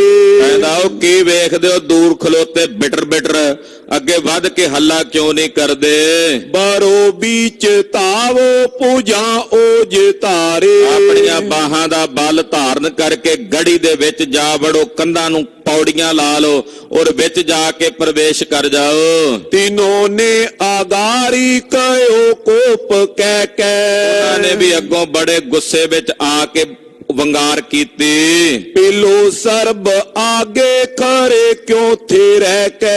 ਛੇਤੀ ਅੱਗੇ ਵੱਧ ਕੇ ਪੇਲ ਕੇ ਜਿਹੜਾ ਕੋਈ ਆਉਂਦਾ ਉਹਨੂੰ ਧੱਕ ਕੇ ਲੈ ਕੇ ਚੱਲੋ, ਖਰੇ ਖਲੋਤੇ ਕਿਉਂ ਹੋ, ਇੱਥੇ ਪਿੱਛੇ ਅੱਗੇ ਵੱਧ ਕੇ ਜਾਓ। ਚਾਹੂੰ ਔਰ ਮੈਂ ਹਾਲ ਹੂਲੰਗ ਮਚਾਓ। ਇੱਕ ਵਾਰੀ ਚਾਰੇ ਪਾਸਿਓਂ ਫੌਜਾਂ ਦੇ ਵਿੱਚ ਹਲਾ ਹੂਲ ਮਚਾ ਦਿੱਤੀ, ਹਲਾ ਚਲੀ ਮਚਾ ਦਿੱਤੀ। ਗੰਗਬਾਰ ਹੇਲਾ ਸਭੋ ਨੇ ਤਕਾਓ। ਇੱਕੋ ਵਾਰ ਕਹਿੰਦੇ ਜ਼ੋਰ ਨਾਲ ਹੱਲਾ ਕਰਕੇ ਧੱਕ ਕੇ ਇੱਕ ਦੂਜੇ ਨੂੰ ਅੱਗੇ ਲੈ ਕੇ ਜਾਂਦੇ ਹਨ। ਮਥੇ ਸਿੰਧ ਮਾਨੋ ਦੋ ਦੈਂਤ ਦੇਵੰ। ਕਹਿੰਦੇ ਮਾਨੋ ਕੋਈ ਸਮੁੰਦਰ ਰਿੜਕਣ ਆਏ ਨੇ ਦਾਨਵ ਤੇ ਦੈਂਤ। ਗਿਰੰਗ ਮੰਦਰੰ ਕੋਟ ਕੀ ਸ਼ੋਭ ਏਵੰ। ਔਰ ਚਮਕੌਰ ਦੀ ਗੜੀ ਮਾਨੋ ਉਸ ਸਮੁੰਦਰ ਵਿੱਚ ਮਦਰਾਚਲ ਪਰਬਤ ਬਣਿਆ ਹੋਇਆ ਹੈ। ਗੁਰੂ ਸ਼੍ਰੀ ਗੋਬਿੰਦੰ ਅਟਾਰੀ ਸੋ ਸ਼੍ਰਿੰਗ। ਔਰ ਸ਼੍ਰੀ ਗੁਰੂ ਗੋਬਿੰਦ ਸਿੰਘ ਸਾਹਿਬ ਜੀ ਗੜੀ ਦੀ ਉਸ ਅਟਾਰੀ ਦੀ ਚੋਟੀ ਦੇ ਉੱਤੇ ਬੈਠੇ ਹਨ। ਤੇਰੇ ਤੁੰਗ ਥਾਨੰ ਦੀਪੇ ਐਸ ਢੰਗੰ। ਮਹਾਰਾਜ ਸੱਚੇ ਪਾਤਸ਼ਾਹ ਉੱਚੇ ਥਾਂ ਦੇ ਉੱਤੇ ਥਿਰ ਨੇ ਔਰ ਉਹ ਗੜੀ ਇਸ ਤਰ੍ਹਾਂ ਜਾਪਦੀ ਆ ਮਾਨੋ ਜਿਵੇਂ ਸਮੁੰਦਰ 'ਚ ਮਦਰਾਚਲ ਪਰਬਤ ਪਾਇਆ ਹੋਵੇ ਔਰ ਉਹ ਸਮੁੰਦਰ ਨੂੰ ਰਿੜਕ ਰਿਹਾ ਹੋਵੇ। ਜਬੇਰੋਰ ਮਾਚਾ ਟੁਕੇ ਨੇਰ ਆਈ। ਜਦੋਂ ਬਹੁਤਾ ਰੌਲਾ ਮਚਿਆ ਦੁਸ਼ਮਣ ਨੇੜੇ ਆ ਕੇ ਟੁਕੇ। ਹਜ਼ਾਰੋਂ ਤੋਂ ਪੰਗੇ ਛੁੱਟੀ ਧੂਮ ਪਾਈ। ਹਜ਼ਾਰਾਂ ਦੀ ਗਿਣਤੀ 'ਚ ਬੰਦੂਕਾਂ ਦੀਆਂ ਗੋਲੀਆਂ ਵੈਰੀਆਂ ਨੇ ਦਾਗ ਦਿੱਤੀਆਂ ਤੇ ਧੂਆਂ ਉੱਠਿਆ। ਲਗੇ ਕੰਧ ਸੋ ਆਨ ਕੇਤੇ ਸਿਪਾਹੀ। ਇਹਨਾਂ ਤੁਰਕਾਂ ਦੇ ਕਈ ਸਿਪਾਹੀ ਹੱਲਾ ਕਰਦਿਆਂ ਕਰਦਿਆਂ ਗੜੀ ਦੀ ਜਿਹੜੀ ਕੰਧ ਹੈ ਕੰਧ ਦੇ ਨੇੜੇ ਆ ਕੇ ਲੱਗ ਗਏ ਉੱਤੇ ਚੜਨ ਵਾਸਤੇ। ਚੜੇ ਉਪਰੇ ਹੱਥ ਕਾਲੇ ਤਦਾਈ। ਰੱਸੇ ਆਦਿਕ ਪਾ ਕੇ ਹੱਥ ਪਾ ਕੇ ਜਦੋਂ ਗੜੀ ਦੇ ਉੱਤੇ ਚੜਨ ਦੀ ਤਿਆਰੀ ਕਰਨ ਲੱਗੇ। ਤਬੇ ਸਿੰਘ ਕੋਪੇ ਕਹਿਓ ਆਪ ਮਾਈ। ਉਧਰ ਸਿੰਘ ਫਿਰ ਭਾਰੀ ਵੀਰ ਰਸ ਵਿੱਚ ਆਏ, ਉਹਨਾਂ ਵੇਖਿਆ ਹੁਣ ਕੰਧ ਦੇ ਨਾਲ ਆ ਗਏ ਨੇ ਉੱਤੇ ਚੜਨ ਵਾਸਤੇ। ਹੁਣ ਇਹ ਗੋਲੀਆਂ ਨਾਲ ਜਾਂ ਤੀਰਾਂ ਨਾਲ ਨਹੀਂ ਮਾਰ ਹੋਣੇ। ਤੋ ਕਲਗੀਧਰ ਪਾਤਸ਼ਾਹ ਜੀ ਨੇ ਜਿਵੇਂ ਹੁਕਮ ਕੀਤਾ ਸੀ, ਸਿੰਘਾਂ ਨੇ ਵੀਰ ਰਸ ਵਿੱਚ ਆ ਕਰਕੇ ਇੱਕ ਦੂਜੇ ਨੂੰ ਵੰਗਾਰਿਆ। ਕਰਾ ਚੋਲ ਬਾਹੋ ਚੜੇ ਆਨ ਤਾਂ। ਅੱਲਾ ਸ਼ੇਰੀ ਦਿੱਤੀ ਇੱਕ ਦੂਜੇ ਨੂੰ, ਕਹਿੰਦੇ ਸਿੰਘੋ ਆਪਣੀਆਂ ਸਦਾ ਦੀਆਂ ਸਾਥਣਾ ਤਲਵਾਰਾਂ ਮਿਆਨਾਂ ਚੋਂ ਧੂ ਲਵੋ। ਜਿਹੜਾ ਵੈਰੀ ਗੜੀ ਦੀ ਕੰਧ ਨੂੰ ਹੱਥ ਪਾ ਕੇ ਉਹ ਤਾਂ ਚੜ ਕੇ ਆਵੇ, ਧੋਣ ਲਾ ਕੇ ਨਾਲ ਹੀ ਪੁੰਜੇ ਜ਼ਮੀਨ ਦੇ ਉੱਤੇ ਸੁੱਟ ਦਿਓ। ਛੁੱਟੀ ਬਾਨ ਗੋਰੀ ਨਾ ਛੂਛੇ ਪਰੰਤੀ। ਕਹਿੰਦੇ ਜੇ ਗੋਲੀਆਂ ਚਲਾਵਾਂਗੇ ਤੀਰ ਚਲਾਵਾਂਗੇ ਉਹ ਖਾਲੀ ਚਲੇ ਜਾਣਗੇ। ਗਿਰੇ ਕੰਧ ਨੀਚੰ ਕਿਰਪਾਨੇ ਕਟੰਤੀ। ਇਹਨਾਂ ਕਿਰਪਾਨਾਂ ਨਾਲ ਹੀ ਵੱਢ ਕੇ ਇਹਨਾਂ ਨੂੰ ਜ਼ਮੀਨ ਦੇ ਉੱਤੇ ਸੁੱਟੀਏ, ਕੰਧ ਦੇ ਉੱਤੋਂ ਲਾਹ ਕੇ ਜ਼ਮੀਨ ਤੇ ਸੁੱਟੀਏ। ਪਗੰ ਉੱਚ ਹੋਵੇ ਗਿਰੇ ਸੀਸ ਨੀਚੇ। ਕਹਿੰਦੇ ਜਿਹੜਾ ਵੀ ਪੈਰ ਰੱਖ ਕੇ ਥੋੜਾ ਜਿਹਾ ਉਤਾਂ ਸਿਰ ਕਰਕੇ ਆਵੇ, ਉਹ ਸਿਰ ਨਾਲ ਹੀ ਜ਼ਮੀਨ ਦੇ ਉੱਤੇ ਡਿੱਗ ਪਵੇ। ਪਰੇ ਕੰਧ ਕੀ ਮੂਲ ਮੈਂ ਸ਼੍ਰੋਣ ਸੀਂਚੇ। ਕਹਿੰਦੇ ਸਿੰਘਾਂ ਨੇ ਇੱਕ ਵਾਰ ਤਲਵਾਰਾਂ ਧੂ ਲਈਆਂ। ਜਿਹੜਾ ਵੀ ਕੰਧ ਨੂੰ ਹੱਥ ਪਾ ਕੇ ਉਹ ਤਾਂ ਨੂੰ ਚੜ ਕੇ ਮੁੰਡੀ ਜੀ ਉੱਤੇ ਨੂੰ ਚੁੱਕਦਾ, ਕੜਾਕ ਦੇ ਕੇ ਤਲਵਾਰ ਆਉਂਦੀ, ਝਟਕ ਕੇ ਉਹਦੀ ਗਰਦਨ ਜ਼ਮੀਨ ਤੇ ਸੁੱਟ ਦਿੰਦੇ ਨੇ। ਕਰਾਹੇ ਕੀਤੇ ਕੋਏ ਨੀਚੇ ਦਬਾਏ। ਔਰ ਕਹਿੰਦੇ ਕਈ ਜ਼ਖਮੀ ਹੋ ਕੇ ਥੱਲੇ ਡਿੱਗਦੇ ਨੇ ਤੇ ਉਹਨਾਂ ਉੱਤੇ ਜਦੋਂ ਦੂਜਾ ਡਿੱਗਦਾ ਉਹ ਥੱਲੇ ਜ਼ਖਮ ਦੇ ਨਾਲ ਕਰਾਉਂਦੇ ਹਨ। ਕਛੂ ਜੀਵ ਤੋ ਪ੍ਰਾਨ ਹਾਨੇ ਗਿਰਾਏ। ਜਿਹੜਾ ਕੋਈ ਮਾੜਾ ਮੋਟਾ ਥੱਲੇ ਜੀਵ ਦਾ ਡਿੱਗਦਾ, ਉੱਤੋਂ ਜਦੋਂ ਕੋਈ ਦੂਜਾ ਜਾਂ ਤੀਜਾ ਡਿੱਗਦਾ ਉਹਦੇ ਨਾਲ ਹੀ ਉਹ ਥੱਲੇ ਦੱਬ ਕੇ ਮਰ ਜਾਂਦਾ। ਬੜੋ ਹੇਲ ਕਾਲਿਓ ਗੁਰੂ ਸਿੰਘ ਝਾਲਾ। ਮਹਾਰਾਜ ਜੀ ਦੇ ਸਿੰਘਾਂ ਨੇ ਵੈਰੀ ਦਲ ਦਾ ਇਹ ਵੱਡਾ ਹੱਲਾ ਸੀ, ਬੜੇ ਜ਼ੋਰ ਦਾ ਹੱਲਾ ਸੀ। ਪਹਿਲਾ ਹੱਲਾ ਸੀ ਬੜੇ ਜ਼ੋਰ ਦਾ। ਗੁਰੂ ਪਾਤਸ਼ਾਹ ਦੇ ਖਾਲਸੇ ਦੇ ਸਿੰਘਾਂ ਨੇ ਦੁਸ਼ਮਣ ਦਾ ਹੱਲਾ ਝੱਲਿਆ। ਪਰੇ ਕੰਧ ਕੇ ਜਾਏ ਨੀਚੇ ਉਤਾਲਾ। ਵੱਡੀਆਂ ਵੱਡੀਆਂ ਦੇਹਾਂ ਵਾਲੇ ਪਠਾਨ ਗਿਲ ਜੇ, ਉਹਨਾਂ ਦੀਆਂ ਲਾਸ਼ਾਂ ਕੰਧ ਤੋਂ ਜ਼ਮੀਨ ਤੇ ਜਾ ਡਿੱਗਦੀਆਂ ਨੇ। ਅਟਾਰੀ ਚੜੇ ਇੱਕ ਤਾਂ ਮੈਂ ਦਰੀਚੀ। ਇਧਰ ਸਤਿਗੁਰੂ ਜੀ ਇੱਕ ਅਟਾਰੀ ਦੇ ਉੱਤੇ ਚੜੇ ਹੋਏ, ਉਹਦੇ ਵਿੱਚ ਇੱਕ ਦਰੀਚੀ ਹੈ, ਯਾਨੀ ਕਿ ਇੱਕ ਬਾਰੀ ਜੀ ਹੁੰਦੀ ਹੈ ਜਿਹਦੇ ਵਿੱਚੋਂ ਬਾਹਰ ਨੂੰ ਵੇਖਦੇ ਹਨ। ਤੇਰੇ ਵਿੱਚ ਤਾਂ ਕੇ ਕਰੇ ਸ਼ਤਰੂ ਮੀਚੀ। ਕਲਗੀਧਰ ਪਾਤਸ਼ਾਹ ਉਹਦੇ ਵਿੱਚ ਬੈਠੇ ਨੇ ਔਰ ਦੁਸ਼ਮਣ ਦਾ ਕਾਲ ਕਰਕੇ ਨਾਸ਼ ਕਰ ਰਹੇ ਹਨ। ਚੌਪਈ ਬੈਠੇ ਤਾਂ ਗੁਰੂ ਵੀਰ ਆਸਨ। ਪਾਤਸ਼ਾਹ ਉਸ ਦਰੀਚੀ ਦੇ ਵਿੱਚ ਜਿਹੜੀ ਉੱਤੇ ਇੱਕ ਵੱਡੀ ਅਟਾਰੀ ਦਾ ਸਿਰਾ ਹੈ ਨਾ, ਉਹਦੇ ਵਿੱਚ ਇੱਕ ਦਰੀਚੀ ਬਣੀ ਹੋਈ ਆ ਗੁੰਬਦੀ ਜੀ ਦੇ ਥੱਲੜੇ ਪਾਸੇ। ਉਧਰੋਂ ਬਾਹਰ ਵੇਖਦੇ ਨੇ ਮਹਾਰਾਜ ਜੀ ਬਾਰੀ ਵਿੱਚੋਂ, ਔਰ ਆਪ ਸਤਿਗੁਰੂ ਜੀ ਵੀਰ ਆਸਣ ਤੇ ਬੈਠੇ ਨੇ। ਖੱਬਾ ਗੋਡਾ ਥੱਲੇ ਰੱਖ ਕੇ ਸੱਜਾ ਗੋਡਾ ਤਾਂ ਚੁੱਕਿਆ ਹੋਇਆ। ਜਿਸ ਆਸਣ ਦੇ ਉੱਤੇ ਬਹਿ ਕੇ ਸਿੰਘ ਖੰਡੇ ਦੀ ਪਹੁਲ ਲੈਂਦੇ ਨੇ, ਉਸ ਵੀਰ ਆਸਣ ਤੇ ਮਹਾਰਾਜ ਗਰੀਬ ਨਵਾਜ ਪਾਤਸ਼ਾਹ ਜੀ ਬੈਠੇ ਹਨ। ਪਕਰੇ ਕੋਰ ਕਠੋਰ ਸਰਾਸਨ। ਪਾਤਸ਼ਾਹ ਦੇ ਹੱਥਾਂ ਦੇ ਵਿੱਚ ਪਾਵਨ ਦਸਤ ਕਮਲਾਂ ਵਿੱਚ ਕਠੋਰ ਧਨਖ ਹੈ, 9 ਟੰਕਾ ਧਨਖ ਹੈ। ਕੱਟ ਤੇ ਤਰੇ ਤਰੇ ਤਨ ਓਟੇ। ਮਹਾਰਾਜ ਸੱਚੇ ਪਾਤਸ਼ਾਹ ਜੀ ਜਿੱਥੇ ਬੈਠੇ ਨੇ ਨਾ, ਏਦਾਂ ਲੱਕ ਦੇ ਤੱਕ ਕੰਧ ਦਾ ਆਸਰਾ, ਅੱਗੇ ਤੇ ਕੰਧ ਹੈ, ਉੱਪਰਲਾ ਧੜ ਦਿਸਦਾ ਤੇ ਵਿਚਕਾਰ ਲੱਕ ਤੱਕ ਮਹਾਰਾਜ ਸੱਚੇ ਪਾਤਸ਼ਾਹ ਜੀ ਦੇ ਉਹ ਕੰਧ ਦੀ ਓਟ ਬਣੀ ਹੋਈ ਹੈ, ਜਿਹੜੀ ਗੜੀ ਦੀ ਕੰਧ ਹੈ। ਕੰਧ ਦਰੀਚੀ ਕੀ ਤੈ ਛੋਟੇ। ਉਹ ਕੰਧ ਜਿਹੜੀ ਦਰੀਚੀ ਦੀ ਛੋਟੀ, ਉਹ ਲੱਕ ਤੱਕ ਮਹਾਰਾਜ ਜੀ ਦਾ ਹਿੱਸਾ ਟੱਕਿਆ ਹੋਇਆ ਕੰਧ ਦੇ ਉੱਲੇ। ਉੱਪਰਲਾ ਧੜ ਜਿਹੜਾ ਉਹ ਦਰੀਚੀ ਵਿੱਚੋਂ ਨਜ਼ਰ ਆਉਂਦਾ। ਕੱਟ ਤੇ ਉੱਪਰ ਜਿਤਕ ਸਰੀਰ। ਉੱਪਰਲਾ ਜਿੰਨਾ ਸਰੀਰ ਆ ਸਤਿਗੁਰੂ ਜੀ ਦਾ, ਤਿਸੈ ਬਿਲੋਕੇ ਸ਼ਤਰਨ ਪੀਰ। ਦੁਸ਼ਮਣਾਂ ਦੀ ਭੀੜ, ਉਹ ਉਹਨਾਂ ਨੂੰ ਮਹਾਰਾਜ ਜੀ ਦਾ ਉੱਪਰਲਾ ਹਿੱਸਾ ਉਹਨਾਂ ਨੂੰ ਨਜ਼ਰ ਆ ਰਿਹਾ ਹੈ। ਸਤਿਗੁਰੂ ਜੀ ਉੱਥੋਂ ਦਰੀਚੀ ਦੇ ਵਿੱਚੋਂ ਦੁਸ਼ਮਣਾਂ ਵੱਲ ਵੇਖਦੇ ਹਨ। ਕਲਗੀ ਜਿਗਾ ਜਵਾਹਰ ਜੇਈ। ਸੀਸ ਉੱਤੇ ਝੂਲਦੀ ਕਲਗੀ, ਜਗਾ ਜਿਹਦੇ ਚ ਕੀਮਤੀ ਜਵਾਹਰਾਤ ਜੜੇ ਹੋਏ ਚਮਕਦੇ ਦਿਸਦੇ ਨੇ। ਦੁਸ਼ਮਣ ਵੀ ਵੇਖਦੇ ਨੇ। ਚਮਕੇ ਬਿਦਤ ਜਨਾਵੇ ਤੇਈ। ਔਰ ਕਹਿੰਦੇ ਉਹ ਚਮਕਦੀ ਹੋਈ ਜਿਹੜੀ ਕਲਗੀ ਹੈ, ਜਗਾ ਹੈ, ਉਹ ਜਣਾ ਰਹੀ ਹੈ ਦੁਸ਼ਮਣ ਨੂੰ, ਦੱਸ ਰਹੀ ਹੈ ਕਿ ਗੁਰੂ ਜੀ ਇੱਥੇ ਹਨ। ਤੀਰ ਤੁਨੀਰੇ ਤੀਰ ਬਿਖੇਰੇ। ਮਹਾਰਾਜ ਜੀ ਨੇ ਜਿੰਨੇ ਤੀਰ ਸੀ ਨਾ, ਉਹ ਪੱਥੇ ਵਿੱਚੋਂ ਖਿਲਾਰ ਕੇ ਆਪਣੇ ਕੋਲ, ਕੱਲਾ ਕੱਲਾ ਤੀਰ ਕੱਢਦਿਆਂ ਟਾਈਮ ਲੱਗਣਾ ਸੀ, ਏਦਾਂ ਖਿਲਾਰ ਕੇ ਆਪਣੇ ਨੇੜੇ ਮਹਾਰਾਜ ਜੀ ਨੇ ਸਾਰੇ ਤੀਰ ਰੱਖ ਲਏ ਨੇ। ਤੀਰਾਂ ਦਾ ਢੇਰ ਲਾ ਲਿਆ। ਕਰਨ ਉਤਾਇਲ ਕੋ ਤਿਸ ਬੇਰੇ। ਕਿਉਂਕਿ ਕਾਹਲੀ ਨਾਲ ਚਲਾਣੇ ਸੀ ਤੀਰ ਤੇ ਪੱਥੇ ਵਿੱਚੋਂ ਕੱਢਦਿਆਂ ਟਾਈਮ ਲੱਗਣਾ ਸੀ। ਸਾਰੇ ਤੀਰ ਥੱਲੇ ਰੱਖ ਲਏ ਨੇ ਤੇ ਔਰ ਫੁਰਤੀ ਨਾਲ ਮਹਾਰਾਜ ਜੀ ਚਲਾਉਂਦੇ ਨੇ। ਤੁਰਤ ਉਠਾਏ ਪੰਚ ਬਗ ਬੜੀ ਤੁਰਤ ਫੁਰਤ ਤੀਰ ਨਾਲ ਚੁੱਕ ਕੇ ਉਹਦੀ ਬਾਗੜ ਨੂੰ ਆਪਣੀ ਕਮਾਨ ਦੀ ਤੰਦੀ ਤੇ ਰੱਖ ਕੇ ਤਾਨ ਕਾਨ ਲੋਬਾਨ ਚਲਾਵੇ। ਕੰਨਾਂ ਤੱਕ ਖਿੱਚ ਕੇ ਮਹਾਰਾਜ ਜੀ ਤੀਰ ਨੂੰ ਬੜੇ ਤਾਣ ਨਾਲ ਚਲਾਉਂਦੇ ਨੇ। ਇੱਕ ਕੋ ਮਾਰ ਦੂਸਰੇ ਲਾਗੇ। ਜਦੋਂ ਸਾਹਿਬ ਦਾ ਚੱਲਿਆ ਤੀਰ ਖਪਰਾ ਵੈਰੀ ਦੀ ਇੱਕ ਛਾਤੀ ਨੂੰ ਚੀਰਦਾ, ਚੀਰ ਕੇ ਦੂਜੇ ਨੂੰ ਜਾ ਵੱਜਦਾ।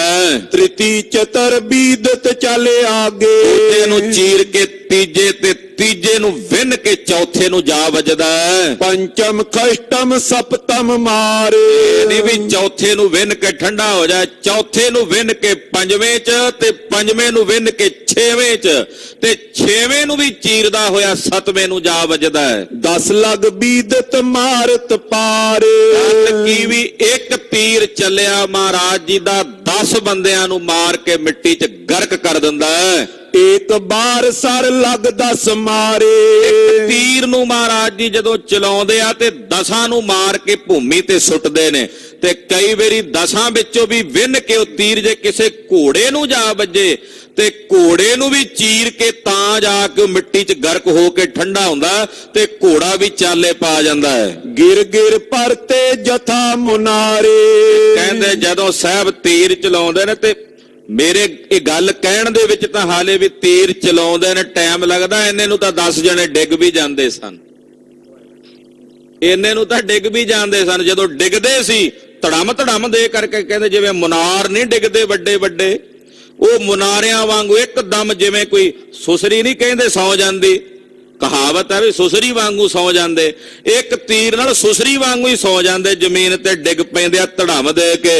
ਚਲੇ ਵੈਰ ਤੇ ਲੱਖੋਂ ਗੋਰੀ। ਹੁਣ ਬਾਹਰੋਂ ਦੁਸ਼ਮਣ ਲੱਖਾਂ ਗੋਲੀਆਂ ਚਲਾ ਰਹੇ ਨੇ, ਤੱਕ ਤੱਕ ਮਾਰਤ ਗਨ ਗੁਰ ਓਰੀ। ਉਹ ਗੁਰੂ ਸਾਹਿਬ ਜੀ ਵੱਲ ਨਿਸ਼ਾਨਾ ਲਾ ਲਾ ਕੇ ਗੋਲੀਆਂ ਦਾਗਦੇ ਨੇ, ਚਲਾਉਂਦੇ ਨੇ, ਜਿੱਥੇ ਅਟਾਰੀ 'ਚ ਸਤਿਗੁਰੂ ਜੀ ਹਨ। ਸਿਰ ਖੰਡੀ ਚੰਦ ਹਾਂਜੀ, ਹਲਾ ਹਲੀ ਪਟ ਜੁੱਟੇ ਪੜਥੂ ਮੱਚਿਆ। ਜਦੋਂ ਜੰਗ ਮਚਦਾ ਤੇ ਫਿਰ ਭਾਈ ਸਾਹਿਬ ਦੇ ਛੰਦ ਵੀ ਉਦਾਂ ਹੀ ਮਚਦੇ ਐ। ਕਹਿੰਦੇ ਸਰਖੰਡੀ ਛੰਦ ਲਿਖਦੇ ਐ, ਤੇ ਕਹਿੰਦੇ ਹਲਾ ਹਲੀ ਪਟ ਜੁੱਟੇ ਪੜਥੂ ਮੱਚਿਆ। ਹਲਾ ਹਲੀ ਕਰਦੇ ਆ, ਇੱਕ ਦੂਜੇ ਨੂੰ ਹੱਲਾ ਸ਼ੇਰੀ ਦਿੰਦੇ ਆ, ਪੱਟ ਜੁੱਟ ਗਏ, ਭੜਥੂ ਮੱਚ ਗਿਆ ਜੰਗ ਦੇ ਮੈਦਾਨ ਵਿੱਚ। ਚੜੇ ਕੰਧ ਪਰ ਸੁੱਟੇ ਮੁੰਡੀਆਂ ਹੇਠ ਵੇ। ਜਿਹੜਾ ਵੈਰੀ ਕੰਧ ਤੇ ਚੜਿਆ ਗੜੀ ਦੀ, ਕਹਿੰਦੇ ਉਹਦੀਆਂ ਮੁੰਡੀਆਂ ਕੱਟ ਕੇ ਸਿੰਘਾਂ ਨੇ ਜੰਗ ਦੇ ਮੈਦਾਨ 'ਚ ਸੁੱਟ ਦਿੱਤੀਆਂ।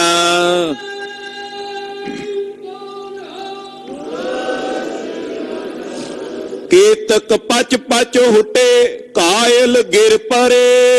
ਕਈ ਪਚ ਕੇ ਹੁੱਟ ਗਏ ਤੇ ਕਾਇਲ ਹੋ ਕੇ ਜ਼ਮੀਨ ਤੇ ਡਿੱਗ ਪਏ। ਮਰ ਗਏ ਪ੍ਰਾਣ ਨਿਖੁੱਟੇ ਟੱਟਰ ਫੁੱਟ ਕੇ। ਜਦੋਂ ਮਰ ਗਏ ਪ੍ਰਾਣ ਨਿਖੁੱਟ ਗਏ ਸਰੀਰ ਦੇ ਵਿੱਚੋਂ, ਤੇ ਖੋਪੜੀਆਂ ਟੁੱਟ ਗਈਆਂ। ਨੇਜੇ ਬੰਬਿਆਲੇ ਟੁੱਟ ਨਾ ਤੋੜਤੇ। ਬੰਬਲੀ ਵਾਲੇ ਨੇਜੇ, ਅਣੀਆਂ ਵਾਲੇ ਨੇਜੇ, ਉਹ ਵੀ ਸਿੰਘਾਂ ਦੇ ਕਈਆਂ ਦੇ ਹੱਥਾਂ ਵਿੱਚ ਨੇ, ਜਿਹੜਾ ਆਉਂਦਾ ਉਹਨੂੰ ਪਰੋ ਦਿੰਦੇ ਆ ਨੇਜੇ ਨਾਲ। ਜਦੋਂ ਏਦਾਂ ਪਿੱਛੇ ਨੂੰ ਖਿੱਚਦੇ ਨੇ ਨਾ, ਉਹ ਅਣੀਆਂ ਵਾਲਾ ਬੰਬਲੀ ਵਾਲਾ ਜਿਹੜਾ ਨੇਜਾ ਹੁੰਦਾ ਨਾ, ਉਹ ਜਦੋਂ ਮਾਰ ਕੇ ਏਦਾਂ ਖਿੱਚਦੇ ਆ, ਉਹਦੀਆਂ ਅਣੀਆਂ ਹੁੰਦੀਆਂ ਸਾਈਡਾਂ ਤੇ ਬਣੀਆਂ, ਉਹਦੇ ਅੰਦਰ ਜੋ ਕੁਝ ਵੀ ਹੁੰਦਾ ਮਾਸ ਨਾੜਾਂ ਨੂੰ ਖਿੱਚ ਕੇ ਹੀ ਬਾਹਰ ਲੈ ਆਉਂਦਾ। ਕਹਿੰਦੇ ਜਿਹਨੂੰ ਵੱਜਦਾ ਉਹਨੂੰ ਤਾਂ ਤੋੜ ਦਿੰਦੇ ਨੇ, ਪਰ ਵੈਰੀ ਨੂੰ ਤੋੜ ਕੇ ਉਹ ਨੇਜਾ ਨਹੀਂ ਟੁੱਟਦਾ, ਜਿਹੜਾ ਸਿੰਘਾਂ ਦੇ ਹੱਥਾਂ 'ਚ ਫੜਿਆ ਬੰਬਲੀ ਵਾਲਾ ਨੇਜਾ। ਰੁੰਡ ਮੁੰਡ ਵੱਡ ਢਾਲੇ ਲੋਥੇ ਗੁੱਥੀਆਂ। ਕਹਿੰਦੇ ਰੁੰਡ ਮੁੰਡੀ ਜ਼ਮੀਨ ਦੇ ਉੱਤੇ ਡਿੱਗੇ ਨਜ਼ਰ ਆਉਂਦੇ ਨੇ, ਲਾਸ਼ਾਂ ਗੁੱਥਮ ਗੁੱਥਾ ਹੋ ਕੇ। ਗੱਲ ਕੀ, ਗੜੀ ਦੇ ਨਾਲ ਨਾਲ ਹੀ ਢੇਰ ਲੱਗ ਗਏ, ਕੰਧ ਦੇ ਨਾਲ ਨਾਲ, ਜਿਹੜਾ ਉੱਤੇ ਚੜਦਾ ਉਹਦਾ ਜ਼ਮੀਨ ਤੇ ਡਿੱਗ ਪੈਂਦਾ, ਢੇਰ ਲੱਗ ਗਏ ਹਨ। ਪਹੁੰਚੇ ਵੀਰ ਮੁਛਾਲੇ ਨੰਗੇ ਖੜਗ ਲੈ। ਮੁੱਛਲੇ ਵਾਲੇ ਯੋਧੇ, ਕਿਉਂਕਿ ਮੁੱਛਲੇ ਵਾਲੇ ਮਹਾਰਾਜ ਜੀ ਦੇ ਯੋਧੇ ਕੇਸਾ ਧਾਰੀ ਨੇ, ਮੁੱਛਾਰਿਆਂ ਵਾਲੇ, ਦਾੜਿਆਂ ਵਾਲੇ। ਕਹਿੰਦੇ ਮੁੱਛਲੀ ਵਾਲੇ ਯੋਧੇ ਤੇਗਾ ਧੂ ਕੇ ਵੈਰੀ ਜਿੱਥੇ ਵੀ ਆਉਂਦਾ ਹਮਲਾ ਕਰਕੇ ਉੱਤੇ ਚੜ੍ਹ ਨੂੰ ਉੱਥੇ ਹੀ ਜਾ ਪਹੁੰਚਦੇ ਨੇ। ਗਏ ਕੇ ਹੱਥ ਨਟਾਲੇ ਸਨਮੁਖ ਆਵੰਦੇ। ਹੱਥਾਂ ਵਿੱਚ ਢਾਲਾਂ ਲੈ ਕੇ ਸਾਹਮਣੇ ਆਉਂਦੇ ਹਨ। ਪੀੜੇ ਪੇੜ ਪਟ ਪਾਰੇ ਭਬਕੇ ਪੀਖਣਾ। ਔਰ ਭਿਆਨਕ ਭੇੜ ਹੋਣ ਦਾ ਤੇ ਭਬਕਦੇ ਨੇ, ਬੜਾ ਭਿਆਨਕ ਜੰਗ ਹੋਣ ਲੱਗਾ। ਪੱਕ ਪੱਕ ਕਾਵ ਪਕਾਰੇ ਸ਼੍ਰੋਣਤ ਨਿਕਸ ਕੈ। ਔਰ ਜਦੋਂ ਸਰੀਰ ਵਿੱਚੋਂ ਜ਼ਖਮ ਵੱਜਦੇ ਨੇ, ਸ਼ਸਤਰ ਵੱਜਦੇ ਨੇ, ਤੇ ਖੂਨ ਭੱਕ ਭੱਕ ਕਰਕੇ ਬਾਹਰ ਨੂੰ ਨਿਕਲਦਾ ਹੈ। ਆਵਾਜ਼ ਆਉਂਦੀ ਹੈ ਬਕਾਇਦਾ, ਕਹਿੰਦੇ ਖੂਨ ਏਦਾਂ ਤਤੀਰੀਆਂ ਬਣ ਕੇ ਸਰੀਰਾਂ ਵਿੱਚੋਂ ਬਾਹਰ ਨੂੰ ਵਗਦਾ। ਰਹਿ ਗਏ ਨੈਣ ਉਗਾਰੇ ਮਾਨੋ ਦੇਖਦੇ। ਅੱਖਾਂ ਉਗੜੀਆਂ ਹੀ ਰਹਿ ਗਈਆਂ ਜਿਹੜੇ ਡਿੱਗੇ ਨੇ ਜ਼ਮੀਨ ਤੇ ਜਦੋਂ ਡਿੱਗੇ ਨੇ ਨਾ ਅੱਖਾਂ ਉਹਨਾਂ ਦੀਆਂ ਖੁੱਲੀਆਂ ਹੋਈਆਂ, ਕਈਆਂ ਦੀਆਂ ਗਰਦਨਾਂ ਕੱਟੀਆਂ ਹੋਈਆਂ, ਅੱਖਾਂ ਖੁੱਲੀਆਂ ਹੋਈਆਂ। ਏਦਾਂ ਜਾਪਦਾ ਵੀ ਸਿੰਘਾਂ ਵੱਲ ਵੇਖ ਰਹੇ ਨੇ ਉਹ ਅੱਖਾਂ ਖੋਲ ਕੇ। ਏਦਾਂ ਡਿੱਗੇ ਹੋਏ ਵੀ ਅੱਖਾਂ ਖੁੱਲੀਆਂ ਹੋਈਆਂ, ਜਾਪਦਾ ਜਿਵੇਂ ਤੱਕਦੇ ਹੋਣ, ਵੇਖਦੇ ਹੋਣ। ਕੈਸਾ ਸੁੰਦਰ ਵੀਰ ਅਸੀਂ ਅਲੰਕਾਰ ਮਾਂ ਕਵੀ ਜੀ ਬੰਨਦੇ ਹਨ। ਲੋਹੂ ਬਏ ਪਨਾਰੇ ਚਿੱਤ ਰੰਗੀਨ ਕਰ। ਲਹੂ ਦੇ ਪਰਨਾਲੇ ਬਹਿ ਟੁਰੇ ਨੇ। ਸਰੀਰਾਂ 'ਚ ਜਿੱਥੋਂ ਛਿਦਰ ਹੁੰਦਾ ਕੋਈ ਸ਼ਸਤਰ ਵੱਜਦਾ ਨਾ, ਉਹਦੇ 'ਚ ਪਰਨਾਲਾ ਬਹਿ ਟੁਰਦਾ ਜਿਵੇਂ ਕੋਈ ਫੁਹਾਰਾ ਚੱਲਦਾ ਹੋਵੇ। ਸਿਰ ਤਲਵਾਏ ਡਿੱਗੇ ਜੋ ਨਟ ਬਾਜੀਆਂ। ਕਹਿੰਦੇ ਸਿਰ ਤਲਵਾ ਕੇ ਕਟਾ ਕੇ ਜ਼ਮੀਨ ਤੇ ਡਿੱਗਦੇ ਨੇ ਜਿਵੇਂ ਕੋਈ ਬਾਜੀ ਨਹੀਂ ਪਾਉਂਦਾ ਹੋਇਆ ਨੱਟ ਡਿੱਗਦਾ, ਏਦਾਂ ਡਿੱਗਦੇ ਹਨ। ਬੋਲੋ ਪਟ ਪਿੱਗੇ ਖੇਲਤ ਫਾਗ ਜੋ। ਸੂਰਮਿਆਂ ਦੇ ਸਰੀਰ ਖੂਨ ਦੇ ਨਾਲ ਭਿੱਜ ਗਏ ਨੇ। ਏਦਾਂ ਜਾਪਦਾ ਜਿਵੇਂ ਹੋਲੀ ਖੇਡਦੇ ਹੋਣ। ਸਿੰਘਾਂ ਦੇ ਹੱਥਾਂ 'ਚ ਫੜੀਆਂ ਤਲਵਾਰਾਂ, ਨੇਜੇ, ਬਰਛੇ, ਹੋਰ ਜਿੰਨੇ ਸ਼ਸਤਰ ਨੇ, ਏਦਾਂ ਜਾਪਦਾ ਜਿਵੇਂ ਪਚਕਾਰੀਆਂ ਫੜੀਆਂ ਹੋਈਆਂ ਨੇ ਔਰ ਉਹ ਭਰ ਭਰ ਕੇ ਦੁਸ਼ਮਣਾਂ ਦੇ ਉੱਤੇ ਰੰਗ ਦੀਆਂ ਪਾਉਂਦੇ ਹਨ। ਤਾਏ ਕੰਧ ਸੋ ਲੱਗੇ ਕਾਵਨ ਤੇ ਡਰੇ। ਔਰ ਕਈ ਤਾਂ ਭੱਜ ਭੱਜ ਕੇ ਕੰਧ ਦੇ ਓਲੇ ਹੋ ਕੇ ਲੁਕ ਗਏ ਨੇ ਵੀ ਉੱਤੋਂ ਤੀਰ ਨਾ ਆ ਜਾਏ, ਕੋਈ ਸ਼ਸਤਰ ਦਾ ਵਾਰ ਨਾ ਆ ਜਾਏ। ਉਹ ਲੁਕ ਲੁਕ ਕੇ ਹੁਣ ਜਾਨਾਂ ਬਚਾਉਣ ਲੱਗੇ, ਪਰ ਪਿੱਛੋਂ ਉਹਨਾਂ ਨੂੰ ਧੱਕਦੇ ਵੀ ਜਾਓ ਅੱਗੇ। ਉਹ ਲੁਕ ਲੁਕ ਕੇ ਕੰਧਾਂ ਦੇ ਨਾਲ ਜਾਨਾਂ ਬਚਾਉਂਦੇ ਨੇ। ਕਿਤਕ ਮਾਰ ਪਿਖ ਭੱਗੇ ਪੀਰੂ ਪੈ ਕਰੇ। ਇਹੋ ਜਿਹੀ ਭਿਆਨਕ ਮਾਰ ਵੇਖ ਕੇ ਭੱਜ ਗਏ ਕਾਇਰ ਬਣ ਕੇ। ਜਦੋਂ ਮੁੰਡੀਆਂ ਜੀਆਂ ਵੱਡੀਆਂ ਜੀਆਂ ਵੇਖਦੇ ਨੇ ਨਾ ਅੱਗੇ ਪਈਆਂ ਹੋਈਆਂ, ਅੱਖਾਂ ਉਹਨਾਂ ਦੀਆਂ ਖੁੱਲੀਆਂ ਹੋਈਆਂ, ਕਿਸੇ ਦਾ ਮੂੰਹ ਪਿਪਲਾ ਧਸਾ ਕੇ, ਤਲਵਾਰ ਧਸਾ ਕੇ, ਕਿਸੇ ਦੀ ਜੀਭ ਬਾਹਰ ਨੂੰ ਵੱਢੀ ਹੋਈ ਵੇਖਦੇ ਨੇ ਤੇ ਕਈ ਵੇਖ ਕੇ ਗਛੀਆਂ ਪੈ ਪੈ ਕੇ ਡਿੱਗ ਪੈਂਦੇ ਆ ਔਰ ਡਰ ਕੇ ਭੱਜ ਜਾਂਦੇ ਹਨ। ਇੱਕ ਸਨਮੁਖ ਲਲਕਾਰੇ ਮਾਰ ਬੰਗਾਰ ਦੇ। ਔਰ ਕਈ ਯੋਧੇ ਵੀ ਨੇ, ਐਸਾ ਨਹੀਂ ਵੀ ਸਾਰੇ ਕਾਇਰ, ਕਈ ਯੋਧੇ ਵੀ ਨੇ, ਉਹ ਸਾਹਮਣੇ ਆ ਕੇ ਸਿੰਘਾਂ ਨੂੰ ਵੀ ਲਲਕਾਰਦੇ ਨੇ, ਬੰਗਾਰਦੇ ਨੇ। ਇਤਨੀ ਖੜਗ ਉਭਾਰੇ ਢਾਲਨ ਰੋਕਦੇ। ਤਲਵਾਰਾਂ ਉਭਾਰ ਕੇ ਢਾਲਾਂ ਦੇ ਉੱਤੇ ਵਾਰ ਰੋਕਦੇ ਹਨ। ਤਥਾ ਮੁੱਛ ਕਰ ਡਾਰੇ ਹਾਥਨ ਪੈਰ ਤੇ। ਕੱਢ ਕੀਆ ਵੀ ਹੱਥਾਂ ਪੈਰਾਂ ਨੂੰ ਵੱਢ ਕੱਢ ਕੇ ਤਛਾ ਮੁੱਛ ਕਰਕੇ ਸੁੱਟ ਦਿੱਤੇ ਜ਼ਮੀਨ ਦੇ ਉੱਤੇ। ਵਜੇ ਹਜ਼ਾਰ ਨਗਾਰੇ ਚੌਂਦਿਸ਼ ਓਰੜੇ। ਚਾਰੇ ਪਾਸੇ ਅੰਤੀ ਕੋਈ ਨਹੀਂ, ਹਜ਼ਾਰਾਂ ਦੀ ਗਿਣਤੀ 'ਚ ਨਗਾਰੇ ਵੱਜੇ ਨੇ। ਜਿਤ ਕਿਤ ਤੂਮ ਉਤਾਰੀ ਤੂਮ ਕੇ ਤੋਲ ਰੇ। ਜਿੱਧਰ ਵੇਖੀਏ ਧੂਆਂ ਹੀ ਧੂਆਂ ਜਾਪਦਾ, ਏਦਾਂ ਜਾਪਦਾ ਜਿਵੇਂ ਧੂਏ ਦੇ ਪਹਾੜ ਬਣੇ ਹੋਣ। ਕਿਦੋਂ ਕਟਾ ਇੱਕ ਸਾਰੀ ਪਸਰੀ ਜੈ ਕਾਂ। ਏਦਾਂ ਜਾਪਦਾ ਵੀ ਚਾਰੇ ਪਾਸੇ ਘਟਾ ਚੜੀ ਹੋਈ ਆ ਕਾਲੇ ਰੰਗ ਦੀ। ਹੱਥ ਬਜਾਵੇ ਤਾਰੀ ਜੋਗਨ ਨੱਚੀਆਂ। ਹੱਥਾਂ ਨਾਲ ਤਾੜੀਆਂ ਵਜਾ ਕੇ ਜੋਗਣੀਆਂ ਜਿਹੜੀਆਂ ਨੇ ਨੱਚਦੀਆਂ ਨੇ, ਕਿਲਕਾਰੀਆਂ ਮਾਰਦੀਆਂ ਨੇ। ਕਾਲੀ ਕਹਿ ਕਿਲਕਾਰੀ ਖੱਪਰ ਪੂਰਿਆ। ਕਹਿ ਕਰਕੇ ਉਸ ਵੇਲੇ ਕਹਿੰਦੇ ਕਿਲਕਾਰਦੀ ਆ ਤੇ ਖੱਪਰ ਪੂਰ ਪੂਰ ਕੇ ਪੀਂਦੀ ਐ। ਵੀਰ 52 ਤਾਏ ਸੰਗਰ ਦਾਰੁਣੇ। 52 ਵੀਰ ਇਸ ਸੰਗਰ, ਭਿਆਨਕ ਦਾਰੁਣ ਸੰਗਰ ਦੇ ਵਿੱਚ ਦੌੜੇ ਫਿਰਦੇ ਨੇ। ਭੂਤ ਪ੍ਰੇਤ ਸਮੁਦਾਏ ਕਰਤ ਬਿਨੋਦ ਕੋ। ਭੂਤਾਂ ਪ੍ਰੇਤਾਂ ਦਾ ਸਮੁਦਾਇ ਜੰਗ ਦੇ ਮੈਦਾਨ 'ਚ ਵਿਨੋਦ ਕਰ ਰਿਹਾ, ਆਨੰਦ ਮਾਣ ਰਿਹਾ। ਪਰ ਖੱਪਰ ਮੁਖ ਲਾਏ ਸ਼੍ਰੋਣਤ ਪੀਵੰਦੇ। ਖੱਪਰ ਭਰ ਭਰ ਕੇ ਖੂਨ ਦੇ ਪੀਂਦੇ ਹਨ। ਆਮਿਕ ਪੱਖ ਅਗਾਏ ਡਕੈ ਡਕਾਰ ਮਾਸ ਲੈ। ਖਾ ਕਰਕੇ ਡਕਦੇ ਨੇ ਆਪਣੇ ਪੇਟਾਂ ਨੂੰ ਤੇ ਡਕਾਰਦੇ ਹਨ। ਮਨੋ ਕ੍ਰਿਸ਼ਨ ਵਿੱਚ ਰੁਕੇ ਨੰਦਨ ਸੰਗ ਲੈ। ਕਹਿੰਦੇ ਮਾਨੋ ਕ੍ਰਿਸ਼ਨ ਜੀ ਪੁੱਤਰਾਂ ਨੂੰ ਨਾਲ ਲੈ ਕੇ ਜੰਗ ਦੇ ਮੈਦਾਨ 'ਚ ਟਿਕੇ ਹਨ। ਜਰਾ ਸੰਧ ਦਲ ਟੁੱਕੇ ਚੌਂਦਿਸ਼ ਫਿਰਕਨੇ। ਔਰ ਜਰਾਸਿੰਧ ਦਲ ਲੈ ਕੇ ਚਾਰੇ ਪਾਸਿਓਂ ਘੇਰਾ ਪਾ ਕੇ ਆਇਆ ਹੈ। ਕੋਪ ਕਰੇ ਕਰ ਕੁੱਕੈ ਕਪਟੀ ਕੂਰਗਨ। ਇਹ ਤਾਂ ਝੂਠ ਦੇ ਰੰਗ ਦੇ ਵਿੱਚ ਰੰਗੇ ਕੂਕਦੇ ਨੇ, ਕਪਟੀਏ, ਛਲੀਏ। ਪ੍ਰਾਨ ਹਜ਼ਾਰੋਂ ਮੁੱਕੇ ਗੋਰੀ ਬਾਨ ਲੱਗ। ਹਜ਼ਾਰਾਂ ਦੇ ਪ੍ਰਾਣ ਮੁੱਕੇ ਨੇ ਜਿਨ੍ਹਾਂ ਨੂੰ ਗੋਲੀਆਂ ਤੇ ਤੀਰ ਵੱਜੇ ਹਨ। ਮਿਆਨੋ ਤੇਗੇ ਕੱਢੇ ਦਮਕੈ ਦਾਰੁਣੇ। ਮਿਆਨਾਂ ਚੋਂ ਕੱਢੀਆਂ ਤੇਗਾਂ ਚਮਕਦੀਆਂ ਨੇ ਜਿਵੇਂ ਕੋਈ ਬਿਜਲੀ ਚਮਕਦੀ ਹੋਵੇ, ਬੜੀਆਂ ਭਿਆਨਕ ਨਜ਼ਰ ਆਉਂਦੀਆਂ ਨੇ। ਮੁੰਡ ਕੇ ਰੁੰਡੇ ਵੱਡੇ ਮੋਢੇ ਮੁੱਢ ਤੇ। ਕਿਸੇ ਦੀ ਮੁੰਡੀ ਵੱਢੀ ਗਈ ਹੈ, ਕਿਸੇ ਦਾ ਮੋਢਾ ਕਹਿੰਦੇ ਕੱਟਿਆ ਗਿਆ ਤਲਵਾਰ ਦੇ ਸਮੇਤ। ਤਾਵੇਂ ਚੌਪਤ ਚੱਡੇ ਦੇ ਤੋ ਉਥਲ ਕੇ। ਜਿਹੜਾ ਭੱਜ ਕੇ ਜਾਂਦਾ ਉੱਤੇ ਚੜਨ ਵਾਸਤੇ ਗੜੀ ਦੇ, ਉਹ ਥੱਲ ਕੇ ਸਿੰਘ ਜ਼ਮੀਨ ਤੇ ਸੁੱਟ ਦਿੰਦੇ ਨੇ। ਬਾਡੀ ਬਾੜ ਕੇ ਵੱਡੇ ਚੀਰਤ ਸਾਫ ਤਨ। ਕਹਿੰਦੇ ਜਿਵੇਂ ਕੋਈ ਤਰਖਾਣ ਨਹੀਂ ਲੱਕੜ ਵੱਢਦਾ ਬੜੀ ਸਫਾਈ ਦੇ ਨਾਲ, ਏਦਾਂ ਤਲਵਾਰ ਚੱਲਦੀ ਆ ਸਿੰਘਾਂ ਦੀ, ਜਿਹਨੂੰ ਵੱਜਦੀ ਆ ਬੜੀ ਸਫਾਈ ਨਾਲ ਕੱਟ ਕੇ ਪਾਰ ਨਿਕਲ ਜਾਂਦੀ ਹੈ। ਮਨੋ ਗगन ਮੈਂ ਤਾਰੇ ਮੇਲ ਸਕੇਲ ਕੇ। ਮਾਨੋ ਆਕਾਸ਼ ਦੇ ਸਾਰੇ ਤਾਰੇ ਇਕੱਠੇ ਹੋ ਕਰਕੇ ਲਿਓ ਚੰਦ ਪਰਵਾਰੇ ਅਨਗਨ ਆਏ ਕੇ। ਉਹ ਅਣਗਿਣਤ ਤਾਰੇ ਜਿਵੇਂ ਚੰਨ ਨੂੰ ਚਾਰੇ ਪਾਸਿਓਂ ਘੇਰਾ ਪਾ ਲੈਂਦੇ ਆ, ਏਦਾਂ ਇਹ ਤਾਰਿਆਂ ਵਾਂਗੂ ਆਏ ਨੇ। ਪਰ ਚੰਨ ਦਾ ਕੀ ਵਿਗਾੜਨਗੇ, ਤਾਰੇ ਜਿੰਨੇ ਮਰਜ਼ੀ ਹੋਣ ਵਾਲੇ ਦੁਆਲੇ। ਕਹਿੰਦੇ ਅਨੇਕਾਂ ਤਾਰੇ ਆਏ ਨੇ ਗੁਰੂ ਕਲਗੀਧਰ ਪਾਤਸ਼ਾਹ ਰੂਪੀ ਚੰਨ ਨੂੰ ਸਿੰਘਾਂ ਨੂੰ ਘੇਰਾ ਪਾਉਣ ਲਈ। ਹੜਗ ਤੜਿਤ ਰਹਿ ਬਾਰੇ ਮੇਲਤ ਮੇਲ ਕੋ। ਤਲਵਾਰਾਂ ਹੱਥਾਂ ਵਿੱਚ ਹੀ ਚਮਕਦੀਆਂ ਨੇ ਬਿਜਲੀ ਵਾਂਗੂ, ਔਰ ਮੇਲਣਾ ਚਾਹੁੰਦੇ ਨੇ, ਯਾਨੀ ਕਿ ਆਪਸ ਵਿੱਚ ਮਿਲ ਕੇ ਲੜਨਾ ਚਾਹੁੰਦੇ ਹਨ। ਦ્વੈ ਦਿਸ਼ ਪਟ ਕੇ ਲਕਾਰੇ ਉਦਤ ਜੁੱਧ ਤੇ। ਆ ਪਾਸਿਓਂ ਸੂਰਮੇ ਕਿਲਕਾਰੀਆਂ ਮਾਰਦੇ ਲਲਕਾਰਦੇ ਨੇ, ਜੰਗ ਦੇ ਮੈਦਾਨ ਵਿੱਚ ਲੜਨ ਵਾਸਤੇ ਭਾਰੀ ਕਾਲੇ ਹਨ। ਨਵ ਨਾਮਕ ਛੰਦ ਕੁਪ ਕੁਪ ਅਤ ਅਤ। ਬੜੇ ਗੁੱਸੇ ਵਿੱਚ ਕੁੱਪ ਕੁੱਪ ਕੇ ਅੱਤ ਕਰਕੇ ਕਹਿ ਕਹਿ ਦਲਪਤ। ਕਹਿ ਦਾ ਮਤਲਬ ਹੈ ਕਿਲਕਾਰੀਆਂ ਮਾਰ ਕੇ ਵੰਗਾਰਦੇ ਹੋਏ ਦਲਪਤੀ। ਪਟ ਪਟ ਨਰ ਬਰ। ਔਰ ਆਪਣੇ ਯੋਧਿਆਂ ਨੂੰ ਅੱਗੇ ਭੇਜਦੇ ਨੇ, ਖੜਗਨ ਧਰ ਧਰ। ਤਲਵਾਰਾਂ ਨੂੰ ਧਾਰਨ ਕਰ ਕਰਕੇ ਜਿਤ ਕਿਤ ਫਿਰ ਫਿਰ। ਕਿੱਧਰ ਫਿਰ ਫਿਰ ਕੇ ਪਿਕ ਪਿਕ ਥਿਰ ਥਿਰ। ਵੇਖ ਵੇਖ ਕੇ ਟਿਕਦੇ ਹਨ। ਚੜਨ ਚੈਤ ਚਿਤ। ਚੜਨਾ ਚਾਹੁੰਦੇ ਨੇ ਚਿੱਤ ਵਿੱਚ, ਕਿੱਥੇ ਚੜਨਾ ਚਾਹੁੰਦੇ ਨੇ? ਦੁਰਗ ਅਲਪ ਪਿਤ। ਜਿਹੜੀਆਂ ਚੌਂਕਾ ਗੜੀ ਦੀਆਂ ਛੋਟੀਆਂ ਕੰਧਾਂ ਨੇ ਉਹਨਾਂ ਤੇ ਚੜਨਾ ਚਾਹੁੰਦੇ ਨੇ। ਹੋਏ ਹੋਏ ਟਿਗ ਟਿਗ ਇਹ ਹੁੰਦੇ ਹਨ। ਲਗ ਲਗ ਡਿਗ ਡਗ। ਜਿਹੜਾ ਲੱਗ ਕੇ ਨੇੜੇ ਜਾਂਦਾ ਨਾਲ ਹੀ ਡਿੱਗ ਪੈਂਦਾ। ਗੁਲਕਨ ਸਰ ਖਰ। ਤੇ ਗੋਲੀਆਂ ਤੇ ਤਿੱਖੇ ਤੀਰ ਚੱਲਦੇ ਨੇ, ਅਰ ਬੱਪ ਬਰ ਬਰ। ਪੈਰੀਆਂ ਦੇ ਸਰੀਰਾਂ ਨੂੰ ਵਿੰਨ ਵਿੰਨ ਪਾਰ ਜਾਂਦੇ ਨੇ। ਜੀਵਨ ਸੁਹਾਰੇ ਅਰ। ਉਹਨਾਂ ਦੇ ਜੀਵਨ ਦੀ ਪ੍ਰਾਣ ਦੀ ਕਹਿੰਦੇ ਲੀਲਾ ਹਰੀ ਜਾਂਦੀ ਹੈ। ਧਰ ਪਰ ਪਰ। ਔਰ ਜ਼ਮੀਨ ਤੇ ਡਿੱਗ ਪੈਂਦੇ ਨੇ ਪੈਰ ਪਸਾਰ ਕੇ। ਗੁੰਦਰ ਅਧਿਕ ਬੈ।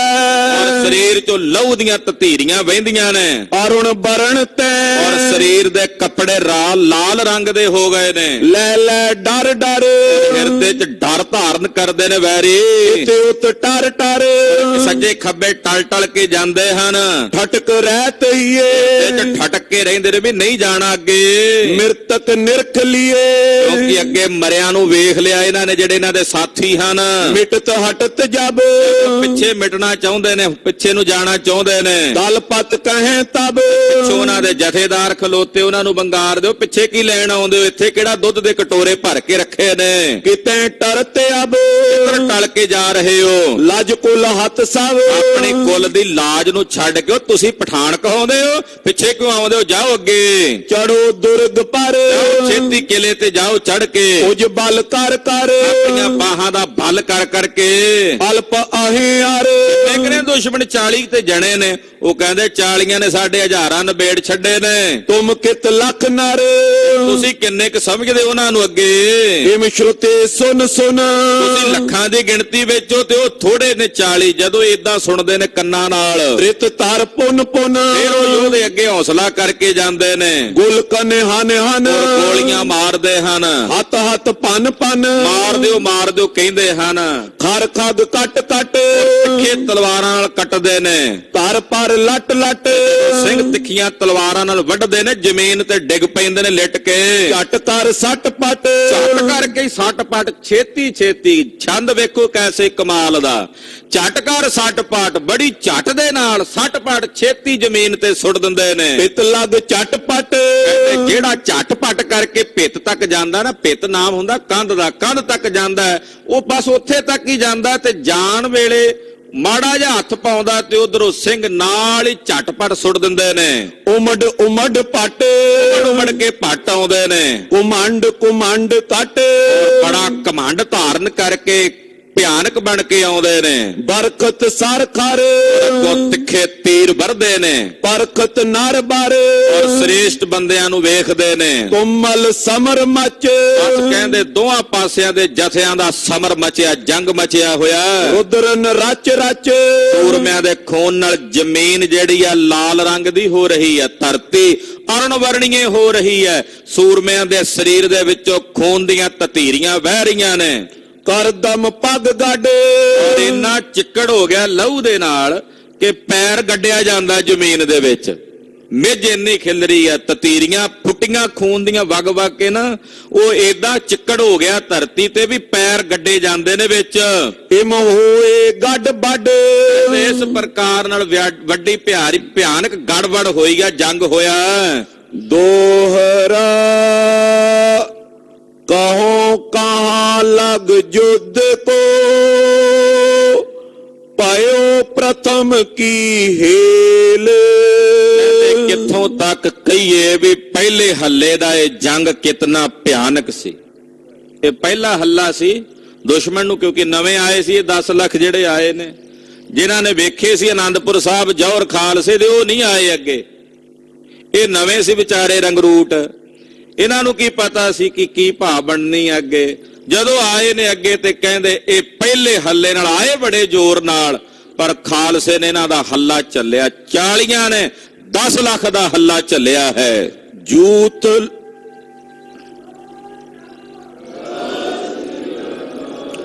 ਜੂਤ ਲੋਤ ਪਰ ਲੋਤ ਗੁੱਤ ਢੇਰ ਬਾਰੇ ਰਣ ਮੇਲ। ਕਹਿੰਦੇ ਜਿੰਨੀਆਂ ਲੋਥਾਂ ਦੀਆਂ ਕਹਿੰਦੇ ਗੁੱਥਮ ਗੁੱਥਾ ਹੋਈਆਂ, ਉਹ ਢੇਰ ਪਾਏ ਗਏ ਜੰਗ ਦੇ ਮੈਦਾਨ 'ਚ। ਢੇਰ ਹੀ ਢੇਰ ਦਿਸਦੇ ਨੇ, ਗੁੱਥਮ ਗੁੱਥਾ ਹੋਏ। ਸ਼੍ਰੀ ਸਤਗੁਰ ਕਰ ਕਾਰ ਮੁਕ ਥੇਰੇ ਦਰੀਚੀ ਬੀਚ। ਕੀ ਧਰ ਜੀ ਉਸੇ ਦਰੀਚੀ 'ਚ ਬੈਠੇ ਕਾਲ ਬਣ ਕੇ ਦੁਸ਼ਮਣਾਂ ਨੂੰ ਮਾਰ ਰਹੇ ਹਨ। ਸਰ ਖਰ ਕੀ ਬਰਖਾ ਕਰੀ ਅਰ ਸੈਂਕਰੇ ਕਰ ਮੀਚ। ਭਿਆਨਕ ਤੇ ਤਿੱਖੇ ਤੀਰ ਮਹਾਰਾਜ ਜੀ ਚਲਾਉਂਦੇ ਆ, ਸੈਂਕੜਿਆਂ ਨੂੰ ਮਾਰ ਰਹੇ ਨੇ। ਇੱਕ ਤੀਰ 10 ਨੂੰ ਮਾਰਦਾ ਜਦੋਂ, ਤੇ ਪਲਾਂ ਵਿੱਚ ਕਿੰਨੇ ਤੀਰ ਸਾਹਿਬ ਨੇ ਚਲਾਏ, ਤੇ ਸੈਂਕੜੇ ਹੀ ਯੋਧੇ ਤੁਰਕਾਂ ਦੇ ਉਹ ਮਾਰ ਕੇ ਮਿੱਟੀ 'ਚ ਗਰਕ ਕਰ ਦਿੱਤੇ। ਤਿਮਈ ਸਿੰਘਨ ਤੁਪਕ ਗਏ ਗੁਲਕ ਬਰੂਦ ਬਈਨਾ। ਇਸੇ ਤਰ੍ਹਾਂ ਹੀ ਸਿੰਘਾਂ ਨੇ ਹੱਥਾਂ ਵਿੱਚ ਕਈਆਂ ਨੇ ਬੰਦੂਕਾਂ ਫੜੀਆਂ ਨੇ, ਜਿੱਥੇ ਬੰਦੂਕ ਦੀ ਲੋੜ ਤੇ ਗੋਲੀ ਚੱਲਦੀ ਹੈ, ਜਿੱਥੇ ਤੀਰ ਨਾਲ ਮਾਰਿਆ ਜਾਏ ਤੀਰ ਚਲਾਉਂਦੇ ਨੇ, ਜਿੱਥੇ ਤਲਵਾਰ ਦੀ ਲੋੜ ਪੈਂਦੀ ਆ ਉੱਥੇ ਤਲਵਾਰ ਵਾਹੁੰਦੇ ਨੇ। ਅਗਨ ਪਲੀਤੇ ਪਰ ਡੰਪੇ ਮਿਰਤਕ ਹਜ਼ਾਰੋਂ ਕੀਨ। ਕਹਿੰਦੇ ਅੱਗ ਦੇ ਪਲੀਤੇ ਤੁਖਾਉਂਦੇ ਨੇ, ਬੰਦੂਕ 'ਚ ਗੋਲੀ ਨਹੀਂ ਪਾਣੀ ਪੈਂਦੀ, ਬਰੂਦ ਨਹੀਂ ਪਾਣਾ ਪੈਂਦਾ। ਗੁਰੂ ਸਾਹਿਬ ਦੀ ਕਿਰਪਾ ਨਾਲ ਉਹ ਖਾਲੀ ਬੰਦੂਕਾਂ ਵਿੱਚੋਂ ਵੀ ਗੋਲੀਆਂ ਭਰ ਕੇ ਜਾ ਰਹੀਆਂ ਹਨ, ਦੁਸ਼ਮਣਾਂ ਨੂੰ ਮਾਰ ਕੇ ਮਿੱਟੀ 'ਚ ਗਰਕ ਕਰਦੀਆਂ ਹਨ। ਧਰ ਅਚਰਜ ਔਰ ਸਰਬ ਅਰ ਦੁਰਗ ਹੇਰ ਚੋਂ ਔਰ ਦੁਸ਼ਮਣ ਜਿਹੜੇ ਨੇ ਬੜੇ ਹੈਰਾਨ ਹੋ ਰਹੇ ਨੇ, ਅਚਰਜ ਹੋ ਰਹੇ ਨੇ, ਚਾਰੇ ਪਾਸੇ ਫਿਰਦੇ ਨੇ ਹੈਰਾਨੀ ਨਾਲ ਵੀ ਕਿਹੜੇ ਪਾਸਿਓਂ ਜਾਈਏ। 4 ਪਾਸਿਆਂ ਤੋਂ ਵੇਖਦੇ ਨੇ ਅੰਦਰ ਜਾਣ ਲਈ, ਪਰ ਹੈਰਾਨੀ ਦੰਗ ਹੁੰਦੇ ਨੇ, ਕਿਵੇਂ ਜਾਈਏ ਅੰਦਰ, ਕਿਵੇਂ ਲੜੀਏ, ਤਾਂ ਨੇੜੇ ਨਹੀਂ ਲੱਗਣ ਦਿੰਦੇ। ਹਾਂਜੀ, ਲੋਤਨ ਕੋ ਜਨ ਕੋਟ ਭਾ ਪਸਰਿਓ ਸ਼੍ਰੋਣਤ ਕੋਰ। ਇੱਕ ਕਿਲਾ ਗੜੀ ਹੈ ਜਿੱਥੇ ਸਿੰਘ ਨੇ, ਇੱਕ ਕਿਲਾ ਚਾਰੇ ਪਾਸੇ ਹੋਰ ਬਣ ਗਿਆ ਲਾਸ਼ਾਂ ਦਾ। ਉਹਨਾਂ ਲਾਸ਼ਾਂ ਦਾ ਕਿਲਾ ਇੱਕ ਹੋਰ ਚਾਰੇ ਪਾਸੇ ਬਣ ਗਿਆ, ਉਹਨਾਂ ਦੇ ਢੇਰ ਸਰੀਰਾਂ ਦੇ ਨਜ਼ਰ ਆਉਂਦੇ ਨੇ, ਲੋਥਾਂ ਹੀ ਲੋਥਾਂ ਨਜ਼ਰ ਆਉਂਦੀਆਂ ਨੇ। ਗੜੀ ਦੀ ਕੰਧ ਦੇ ਨਾਲ ਨਾਲ ਵੀ ਕਹਿੰਦੇ ਲਾਸ਼ਾਂ ਦੇ ਢੇਰਾਂ ਦਾ ਇੱਕ ਹੋਰ ਕੰਧ ਉਸਰ ਗਈ ਹੈ। ਇਹੋ ਜਿਹਾ ਭਿਆਨਕ ਘਮਾਸਾਨ ਜੰਗ ਗੁਰੂ ਖਾਲਸੇ ਨੇ ਕੀਤਾ ਹੈ। ਦੋਹਰਾ ਔਰ ਠੋਰ ਕੋ ਆਵਈ ਦੌਰ ਦੌਰ ਅਰ ਵੀਰ। ਜੇ ਕੋਈ ਦੁਸ਼ਮਣ ਕਲੇ ਦੇ ਦਰਵਾਜ਼ੇ ਵੱਲ ਪਾਸੇ ਆਉਂਦਾ, ਦਰਵਾਜ਼ੇ ਦੇ ਨੇੜੇ ਆਉਣ ਦਾ ਹੌਸਲਾ ਕਰਦਾ, ਦੌੜ ਕੇ ਆਉਂਦੇ ਵੀ ਦਰਵਾਜ਼ੇ ਦੇ ਕੋਲ ਜਾ ਕੇ ਦਰਵਾਜ਼ਾ ਤੋੜੀਏ। ਕੋਠਾ ਸਿੰਘ ਗੁਲ ਕਾਹਤੇ ਮਦਨ ਸਿੰਘ ਤਰ ਤਰ। ਤੇ ਦਰਵਾਜ਼ੇ ਦੇ ਉੱਤੇ ਗੁਰੂ ਸਾਹਿਬ ਜੀ ਦੇ ਦੋ ਰੰਗਰੇਟੇ ਗੁਰੂ ਕੇ ਬੇਟੇ ਸਿੰਘ ਖੜੇ ਨੇ। ਇੱਕ ਦਾ ਨਾਂ ਭਾਈ ਮਦਨ ਸਿੰਘ ਹੈ ਔਰ ਇੱਕ ਦਾ ਨਾਂ ਭਾਈ ਕੋਠਾ ਸਿੰਘ ਹੈ। ਉਹ ਵੀ ਅੱਗੋਂ ਗੋਲੀਆਂ ਦਾਗਦੇ ਆ ਤੇ ਕਿਲੇ ਦੇ ਦਰਵਾਜ਼ੇ ਦੇ ਨੇੜੇ ਨਹੀਂ ਕਿਸੇ ਨੂੰ ਟੁੱਕਣ ਦਿੰਦੇ। ਇਹੋ ਜੀ ਸੂਰਬੀਰਤਾ ਨਾਲ ਚਮਕੌਰ ਸਾਹਿਬ ਦਾ ਜੰਗ ਯੋਧੇ ਲੜ ਰਹੇ ਨੇ। ਉਹ ਕਥਾ ਆਪ ਜੀ ਅਗਲਿਆਂ ਪ੍ਰਸੰਗਾਂ ਵਿੱਚ ਸਰਵਣ ਕਰੋਗੇ। ਗਰੀਬ ਨਵਾਜ ਸਾਹਿਬ ਜੀ ਦਾ ਪਾਵਨ ਪਵਿੱਤਰ ਇਤਿਹਾਸ ਕਥਨ ਕਰਦਿਆਂ ਹੋਈਆਂ ਭੁੱਲਾਂ ਚੁੱਕਾਂ ਦੀ ਖਿਮਾ। ਸਾਧ ਸੰਗਤ ਜੀ ਬੇਨਤੀ ਹੈ, ਧੰਨ ਸ੍ਰੀ ਗੁਰੂ ਤੇਗ ਬਹਾਦਰ ਸਾਹਿਬ 9ਵੇਂ ਪਾਤਸ਼ਾਹ ਜੀ ਦੇ ਪਾਵਨ ਪਵਿੱਤਰ 400 ਸਾਲਾ ਸ਼ਤਾਬਦੀ ਸਮਾਗਮ ਨੂੰ ਸਮਰਪਿਤ 1 ਫਰਵਰੀ ਤੋਂ 10 ਫਰਵਰੀ ਤੱਕ ਗੁਰਦੁਆਰਾ ਸ੍ਰੀ ਦੁਖ ਨਿਵਾਰਨ ਸਾਹਿਬ ਵਿਖੇ 10 ਤੋਂ 12 ਵਜੇ ਤੱਕ ਸਵੇਰ ਦੇ ਸਮੇਂ ਨਿਤਨੇਮ ਦਾ ਪਾਠ ਬੋਧ ਸਮਾਗਮ ਹੋਵੇਗਾ, ਜਿਹਦੇ ਵਿੱਚ ਸੰਗਤ ਦੇ ਨਿਤਨੇਮ ਦੀ ਸੁਧਾਈ ਕਰਾਈ ਜਾਵੇਗੀ। 5 ਬਾਣੀਆਂ ਪੌਲ ਦੀਆਂ, ਸੰਧਿਆ ਦੀਆਂ 2 ਬਾਣੀਆਂ, ਰਹਿਰਾਸ ਸਾਹਿਬ, ਸੋਹਿਲਾ ਸਾਹਿਬ ਔਰ ਸੁਖਮਣੀ ਸਾਹਿਬ ਜੀ ਦੀ ਪਾਵਨ ਬਾਣੀ ਤੇ 9ਵੇਂ ਮਹੱਲੇ ਦੇ ਪਾਵਨ ਸਲੋਕ। ਔਰ ਇਹ ਸੰਥਿਆ ਜੋ ਨਿਤਨੇਮ ਦੀ ਸੁਧਾਈ ਹੈ, ਇਹ ਸੁਧਾਈ ਕਰਾਉਣ ਵਾਸਤੇ ਧੰਨ ਸ੍ਰੀ ਗੁਰੂ ਰਾਮਦਾਸ ਸੋਢੀ ਸੁਲਤਾਨ ਪਾਤਸ਼ਾਹ ਜੀ ਮਹਾਰਾਜ ਜੀ ਦੇ ਪਾਵਨ ਦਰਬਾਰ ਸੱਚਖੰਡ ਸ੍ਰੀ ਹਰਿਮੰਦਰ ਸਾਹਿਬ ਡਿੱਠੇ ਸਭੇ ਥਾਮ ਨਹੀਂ ਤੁਧ ਜਿਹਿਆ। ਸਤਿਗੁਰਾਂ ਦੇ ਪਾਵਨ ਦਰਬਾਰ ਦੇ ਅਰਦਾਸੀਏ ਸਿੰਘ ਜਿਹੜੇ ਗੁਰੂ ਚਰਨਾਂ ਵਿੱਚ ਅਰਦਾਸ ਕਰਦੇ ਨੇ ਸਮੁੱਚੇ ਪੰਥ ਦੀ, ਗਿਆਨੀ ਸੁਲਤਾਨ ਸਿੰਘ ਜੀ ਔਰ ਗਿਆਨੀ ਹਰਵਿੱਤਰ ਸਿੰਘ ਜੀ ਇਸ ਸਮਾਗਮ ਦੇ ਦੌਰਾਨ ਆਪ ਜੀ ਨੂੰ ਨਿਤਨੇਮ ਦੀ ਸੁਧਾਈ ਕਰਾਉਣਗੇ। ਕੱਲ੍ਹ ਉਹਨਾਂ ਨਾਲ ਵਿਚਾਰ ਹੋਈ ਹੈ ਪ੍ਰਬੰਧਕਾਂ ਦੀ, ਤੋ ਆਪ ਜੀ ਨੇ ਵੱਧ ਚੜ ਕੇ ਸਮਾਗਮਾਂ 'ਚ ਹਾਜ਼ਰੀਆਂ ਭਰਨੀਆਂ ਨੇ, ਕਿਉਂਕਿ ਕਲਗੀਧਰ ਜੀ ਦਾ ਬਚਨ ਹੈ, ਪਿੱਛੇ ਕਥਾ ਵਿੱਚ ਆਪ ਜੀ ਨੇ ਸੁਣਿਆ ਹੀ ਹੈ ਕਿ ਜਦੋਂ ਇੱਕ ਸਿੰਘ ਪੰਕਤੀ ਪੜ੍ਹ ਰਿਹਾ ਸੀ ਨਾ, ਕਰਤੇ ਕੀ ਮਿਤ ਕਰਤਾ ਜਾਣਾ ਕੇ ਜਾਣਾ ਗੁਰਸੂਰਾ। ਮਹਾਰਾਜ ਜੀ ਕਹਿੰਦੇ ਹੋ ਭਾਈ, ਜੇ ਗੁਰੂ ਕੁਝ ਜਾਣਦਾ ਹੀ ਨਹੀਂ ਤੇ ਫਿਰ ਗੁਰੂ ਕੋਲ ਆਉਣ ਦਾ ਕੀ ਫਾਇਦਾ। ਉਹ ਕੈ ਦੀ ਥਾਂ ਤੇ ਕੇ ਪੜ੍ਹੀ ਜਾਂਦਾ ਸੀ, ਦੁਲਾਂ ਲੱਗੀ ਹੋਈ ਤੇ ਲਾਂ ਪੜ੍ਹੀ ਜਾਂਦਾ ਸੀ। ਪਾਤਸ਼ਾਹ ਜੀ ਨੇ ਉਹਦੀ ਤਾੜਨਾ ਕੀਤੀ, ਕਹਿਣ ਲੱਗਾ ਮਹਾਰਾਜ ਤੁਹਾਡੀ ਬਾਣੀ ਪੜ੍ਹ ਕੇ ਤਾਂ ਲੋਕ ਪਰਲੋਕ 'ਚ ਨਹੀਂ ਤਾੜਨਾ ਹੁੰਦੀ, ਅੱਗੇ ਵੀ ਸੁਰਖਰੂ ਹੋ ਜਾਈਦਾ। ਮਹਾਰਾਜ ਜੀ ਕਹਿੰਦੇ ਤੂੰ ਸਾਡੇ ਅੰਗ ਤੋੜਨਾ ਤੇ ਤੈਨੂੰ ਤਾੜਨਾ ਵੀ ਨਾ ਕਰੀਏ। ਉੱਥੇ ਗੁਰਦੇਵ ਨੇ ਹੁਕਮ ਕੀਤਾ ਸੀ, ਸੁਖੋ ਸਿੱਖੋ ਸੁਨੋ ਸੀਖ ਗੁਰ ਕੇਰੀ, ਬਾਣੀ ਪਠੋ ਸ਼ੁੱਧ ਗੁਰ ਕੇਰੀ। ਐ ਗੁਰ ਸਿੱਖੋ ਗੁਰਬਾਣੀ ਸ਼ੁੱਧ ਰੂਪ 'ਚ ਪੜੋ। ਤੋ ਇਹ ਸਮਾਗਮ ਸੁਭਾਵਕ ਬਣ ਗਏ ਨੇ, ਪ੍ਰਬੰਧਕਾਂ ਨੇ ਕੋਈ ਰਲ ਮਿਲ ਕੇ ਉਦਮ ਕੀਤਾ ਹੈ।